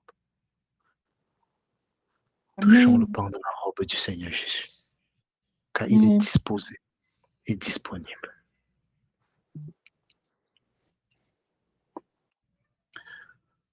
Je vois que la sœur Josiane a dit qu'elle a une question. Oui, ma sœur, pose ta question.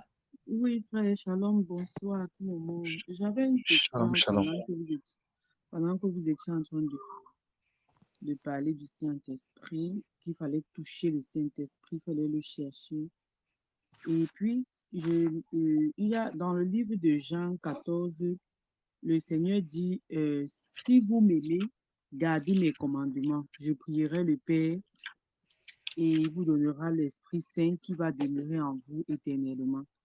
Et puis, je me disais, bon, nous qui croyons déjà et qui avons accepté la mort et la résurrection de Jésus-Christ à la croix, fait de nous des croyants du Seigneur Jésus. Et puis, nous avons l'Esprit Saint qui demeure déjà en nous. Et ça, c'est ce que je me disais. Ok. Et maintenant, Je te disais sur la base de quoi? Comment ça... Hein? Vas-y, pose ta question. Et je voulais demander à la suite, comment donc savoir que nous sommes revêtus de l'Esprit Saint, que nous avons l'Esprit Saint en nous? Comment le savoir baptisés du Saint-Esprit. que nous sommes baptisés du Saint-Esprit? Ok. Je veux poser une question typique tirée du dictionnaire du frère Junior. Ma soeur, tu as mangé aujourd'hui? Oui. Comment tu sais que tu as mangé? Et j'ai mangé. Voilà. Parce que Quand on est baptisé du Saint-Esprit, on le sait. On le sait. Parce que ce n'est pas quelque chose qu'on donne comme ça. Le Saint-Esprit ne donne pas son esprit comme ça. Quand on reçoit le Saint-Esprit, on le sait. On sent un changement dans sa vie. Le jour où on reçoit le Saint-Esprit, il y a quelque chose qui se passe. Ce n'est pas un événement qui passe anodin. Non, non, non. C'est la chose la plus précieuse qui puisse exister sur la terre. Ça ne peut donc pas passer comme anguille sous l'eau douce comme ça. On le sait. Et Dieu n'est pas un Dieu de désordre. Quand bien même on douterait, il suffit d'aller demander au Seigneur et il va nous montrer clairement si nous sommes baptisés ou non. Mais, avant que nous en arrivions là, te concernant particulièrement, je veux que tu aies ta Bible devant toi. oui. Je veux que tu ouvres Actes des Apôtres, chapitre 2.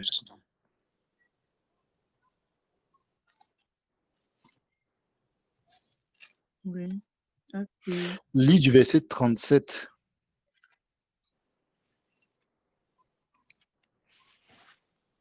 au verset 40. Non, au verset 39. On va s'arrêter à 39. Après avoir entendu ce discours, il eut le cœur vivement touché et dit à Pierre et aux apôtres, Frères, que ferons-nous? Pierre leur dit, changez d'attitude et que chacun de vous soit baptisé au nom de Jésus-Christ pour le pardon de vos péchés, et vous recevrez le don du Saint-Esprit. En effet, la promesse est pour vous, pour vos enfants et pour tous ceux qui sont au loin, en aussi grand nombre que le Seigneur, notre Dieu, les appellera. Ok, c'est bon. Et par Déjà, tu as quelle version? lui, c'est bon. Quelle lui second? Si tu tournes à J'ai l'entrée, dit là, la normalement, version lui, c'est bon, les mots d'aujourd'hui. L'original avait les mots d'aujourd'hui. non, ça, je comprends. L'original avec les mots de... Ça a été produit dans quelle année?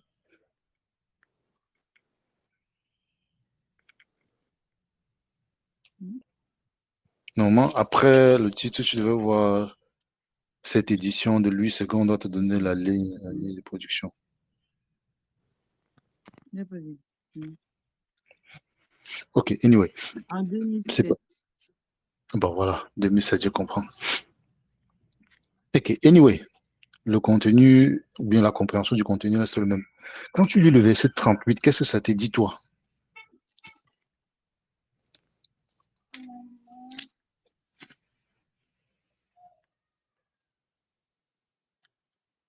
Acte 2, 38. que nous devons changer d'attitude Mhm. afin d'être Continue. baptisés du Saint-Esprit. Non, non, non. Lis exactement le verset 38. D'abord.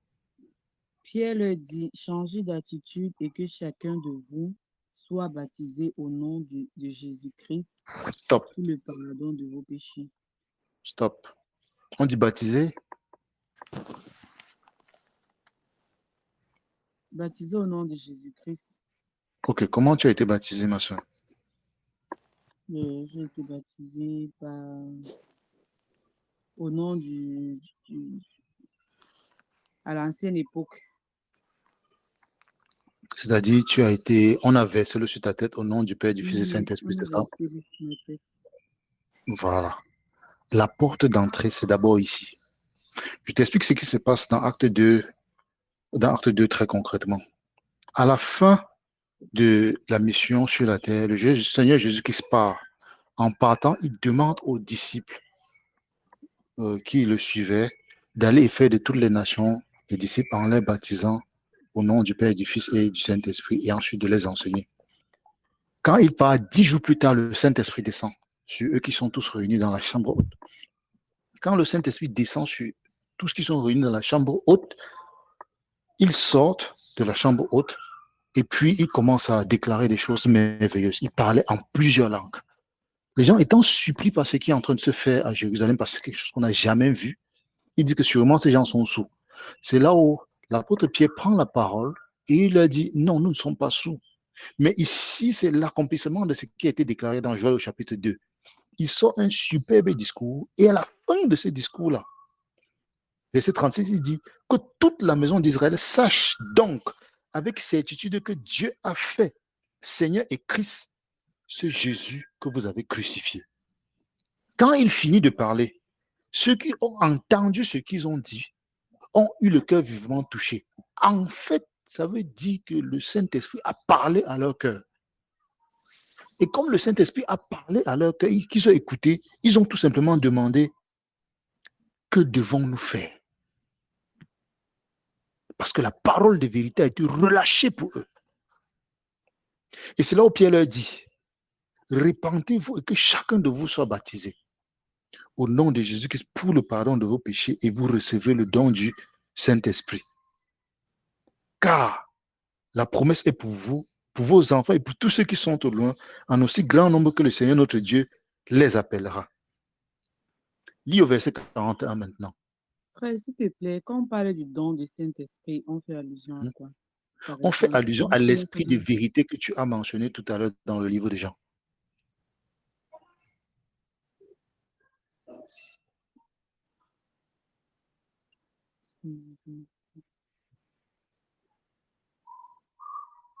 On fait allusion à l'esprit de vérité. On fait allusion à l'esprit qui était dans le Seigneur Jésus quand il marchait sur la terre.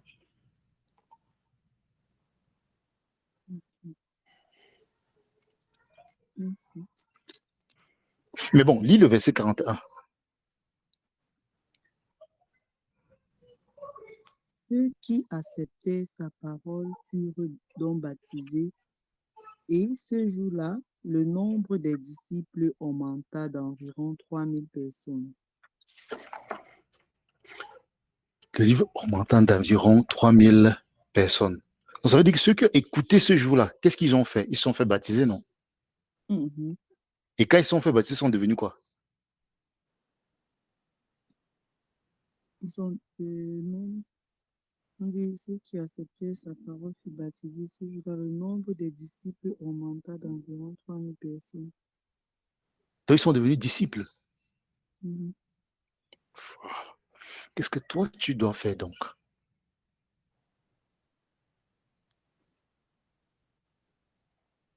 Ils doivent me baptiser au nom de Jésus-Christ. Voilà. C'est la porte d'entrée.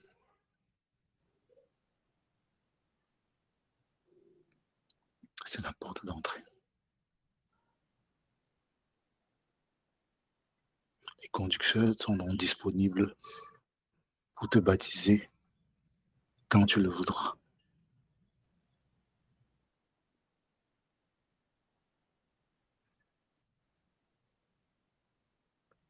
Maintenant, l'esprit de vérité dont tu parles. Si, bon, je ne veux pas donner les détails par rapport à ça parce que ce n'est pas l'objet, mais je vais juste donner quelques petits détails. Joël au chapitre 2. Attends, je retourne rapidement.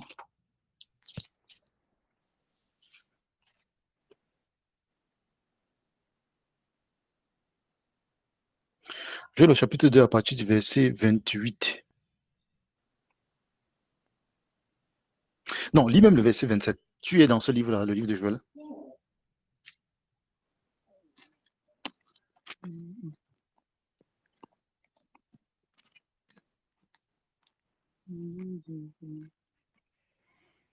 Joël au chapitre 2.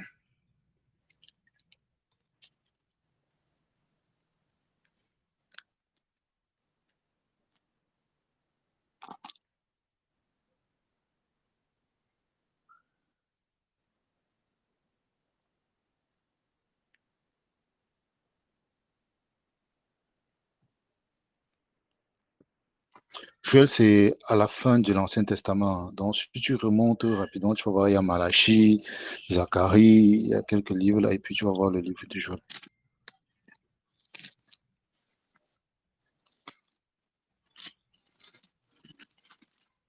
Et durant ton baptême, on va donc t'amener une Bible conforme, te faciliter un peu la tâche.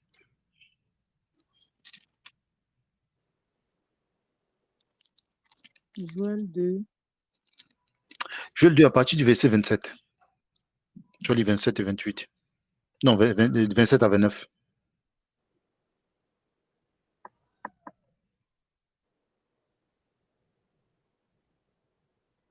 vous saurez que je suis au milieu d'Israël, Ça que commence je par vous suis. saurez chez toi. Hein.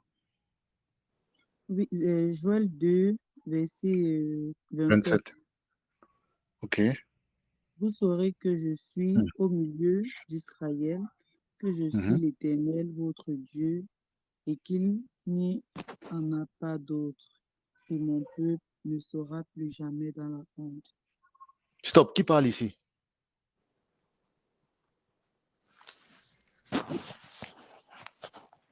C'est Dieu. C'est Dieu qui parle, non? On est d'accord. Mhm. OK, continue au verset 28.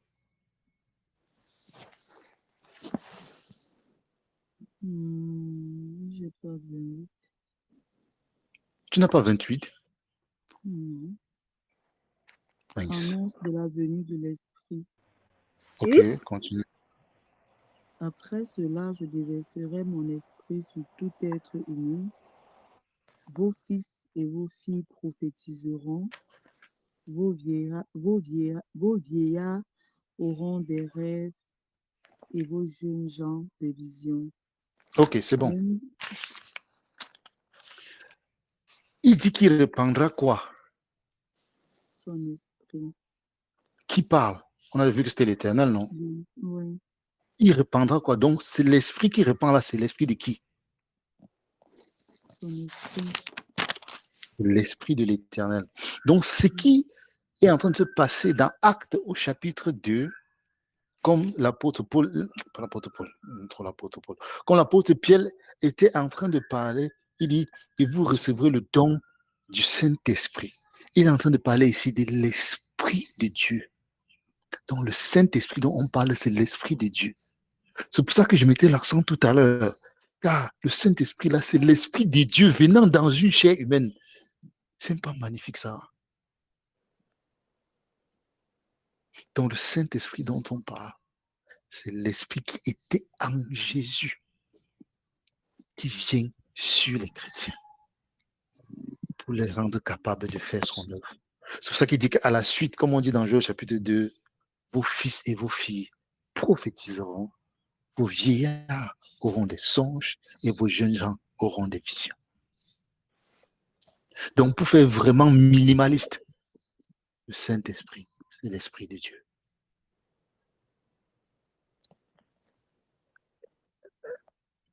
Est-ce que ça répond à ta question, ma soeur? Ça répond à ma question. Ok. Donc, maintenant, chaque personne a son rôle à jouer, comme ceux qui avaient accepté la parole ce jour-là dans Actes des Apôtres et qui se sont fait baptiser. Il faut que tu te fasses baptiser au nom de Jésus-Christ.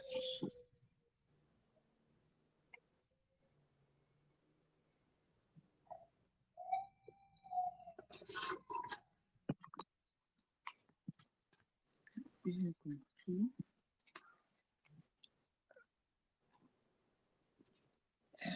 Ok. C'est bon, ma soeur? C'est bon, merci beaucoup. Ok, parfait. Rendons grâce à Dieu pour ce qu'il fait, pour sa grâce et sa miséricorde. Et nous sortons ce jour par cela. L'Esprit qui était en Jésus, c'est l'Esprit qui vient habiter dans les fils et dans les filles. Et c'est l'Esprit qui est disponible actuellement.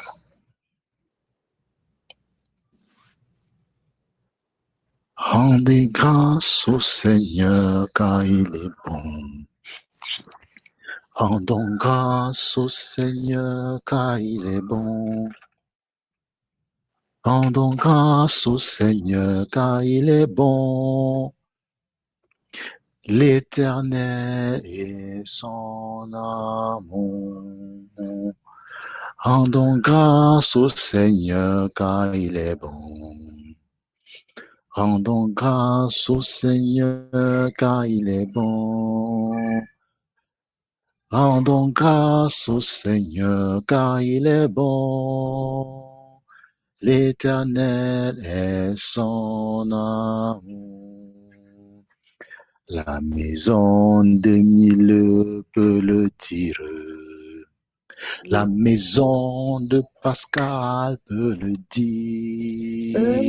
Tout le peuple de Dieu peut le dire. Rendons grâce au Seigneur car il est bon, il est bon. Rendons grâce au Seigneur car il est bon. Rendons grâce au Seigneur car il est bon. Rendons grâce au Seigneur car il est bon. L'Éternel est son amour. Dans l'angoisse, Seigneur, je t'appelle. Je Tu t'appelle. m'entends et ta main me protège. Avec toi, je ne crains plus personne. Rendons grâce au Seigneur car il est bon. Rendons grâce au Seigneur car il est bon. Rendons grâce au Seigneur car il est bon. Rendons grâce au Seigneur car il est bon. Éternel est son amour. Ta puissance, Seigneur, me relève. Ton amour me redonne courage. Près de toi, je retrouve la force. Rendons grâce au Seigneur car il est bon. Il est bon. Rendons grâce au Seigneur car il est bon. Rendons grâce au Seigneur car il est bon. Rendons grâce au Seigneur car il est bon. Éternel est son amour. Canada pour Jésus peut le dire. Les conducteurs de Canada peuvent le dire. Les conducteurs du monde peuvent le dire. Rendons grâce au Seigneur car il est bon. Rendons grâce au Seigneur car il est bon. Rendons grâce au Seigneur car il est bon. Rendons grâce au Seigneur car il est bon. Éternel est son amour. Son peuple au Canada peut le dire. Son peuple aux États-Unis peut le dire. Son peuple dans le monde peut le dire. Rendons grâce au Seigneur car il est bon. Il est bon. Rendons grâce au Seigneur car il est bon. Rendons grâce au Seigneur car il est bon. Rendons grâce au Seigneur car il est bon. Mon éternel est son amour. Père, nous te rendons grâce car tu es bon. Tu es bon pour nous, tu es bon pour nos vies. Car tu nous donnes la direction, Père, tu parles à nos cœurs. Tu as parlé au cœur de ma soeur ce soir. Tu as parlé au cœur de mon frère ce soir. Tu nous interpelles, ô Père, des temps que nous vivons. Ô Dieu, nous te rendons grâce, car tu es bon. Tu ne veux pas, Seigneur, que nous passions, Seigneur, à côté de ce qui est en train de se faire. À côté, Seigneur, de ta grâce qui est en train de se faire. Merci, Père, quand tu es en train de donner, Seigneur, la validation, Père, à ce message qui vient de passer ce soir. Merci, Seigneur Jésus.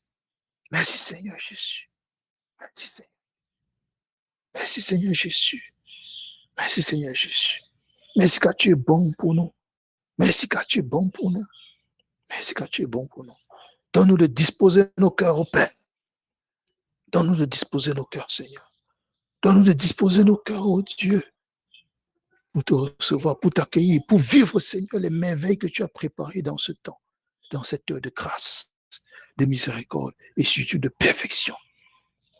Père, donne-nous de changer nos voies. Donne-nous de nous abandonner à toi. Soutiens-nous dans nos faiblesses, Père. Brise les montagnes d'incrédulité qui sont dans nos cœurs, Père, et amène-nous à tes pieds. Donne-nous d'être sincères quand nous venons auprès de toi. Donne-nous d'être sincères quand nous venons dans ta présence. Donne-nous, Seigneur, de nous soumettre totalement à toi. Père, nous n'avons pas de force contre la vérité.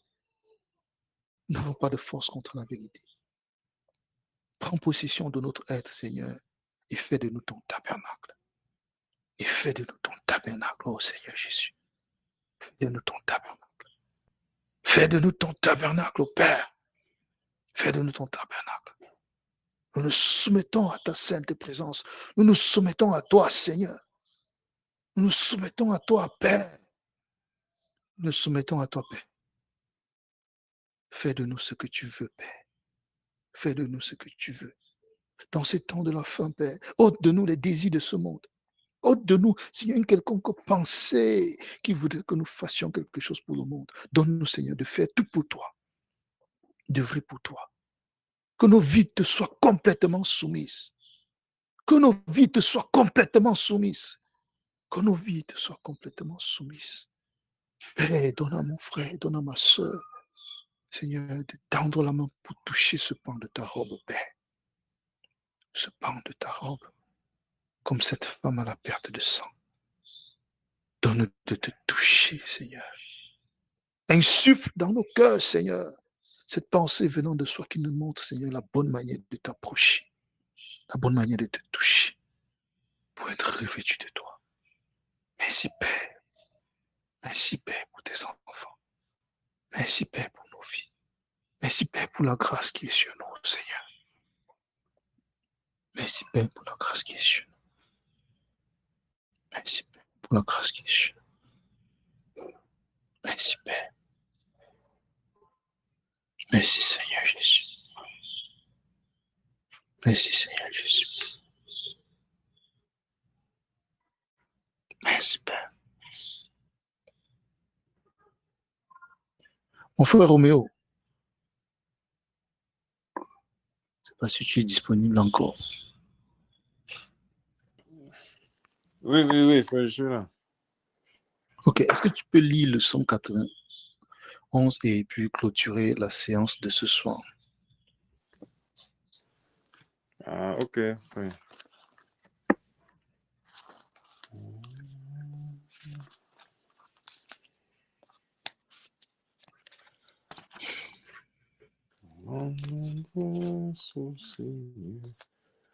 Car il est bon, mon éternel, son nom.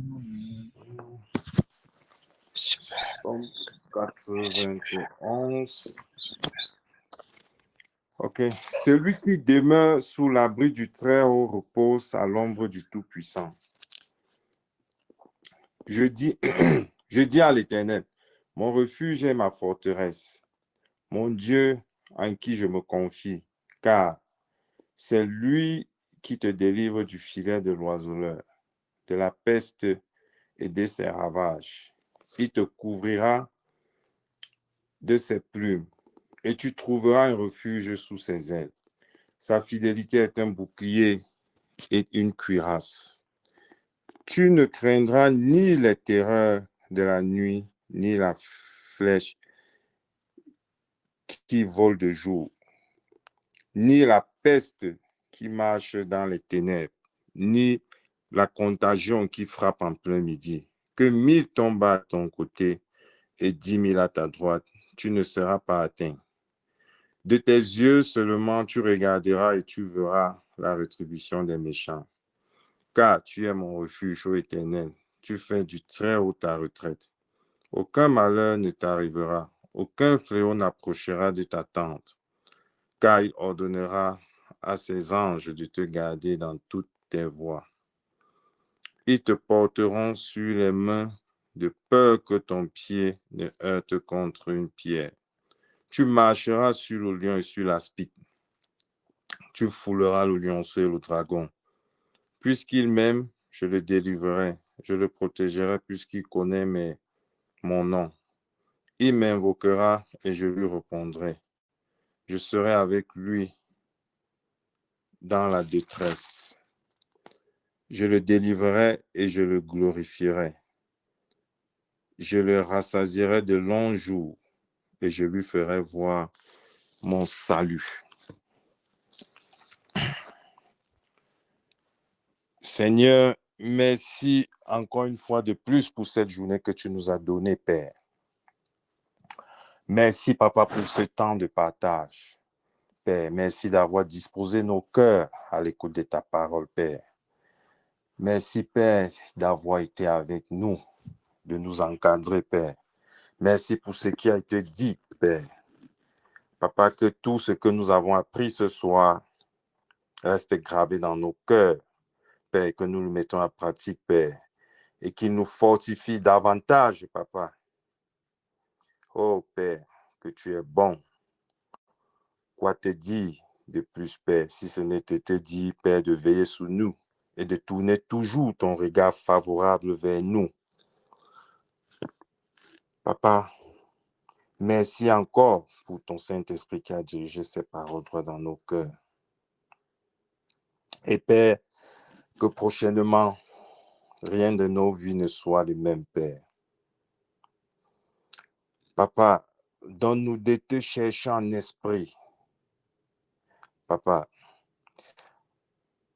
Père, montre-nous la nécessité d'abandonner le monde, la nécessité d'abandonner des choses éphémères pour te suivre, Père. Papa, donne-nous de vivre dans la sainteté, de comprendre que c'est nécessaire pour notre salut. Oh Père, nous te prions, Papa, aussi pour ceux qui n'ont pas été avec nous ce soir, pour ceux qui se sont déplacés pour la conférence du côté de l'Europe, Père, sois avec eux. Papa, veille sur eux. Père, Papa, donne-nous de prier afin que tout se passe bien. Que tout ce que tu as prévu durant ce moment, Père, s'accomplisse.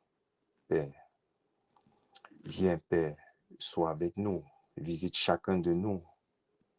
Père, dirige nos pas afin que, Père, nous marchions comme tu l'as toujours voulu.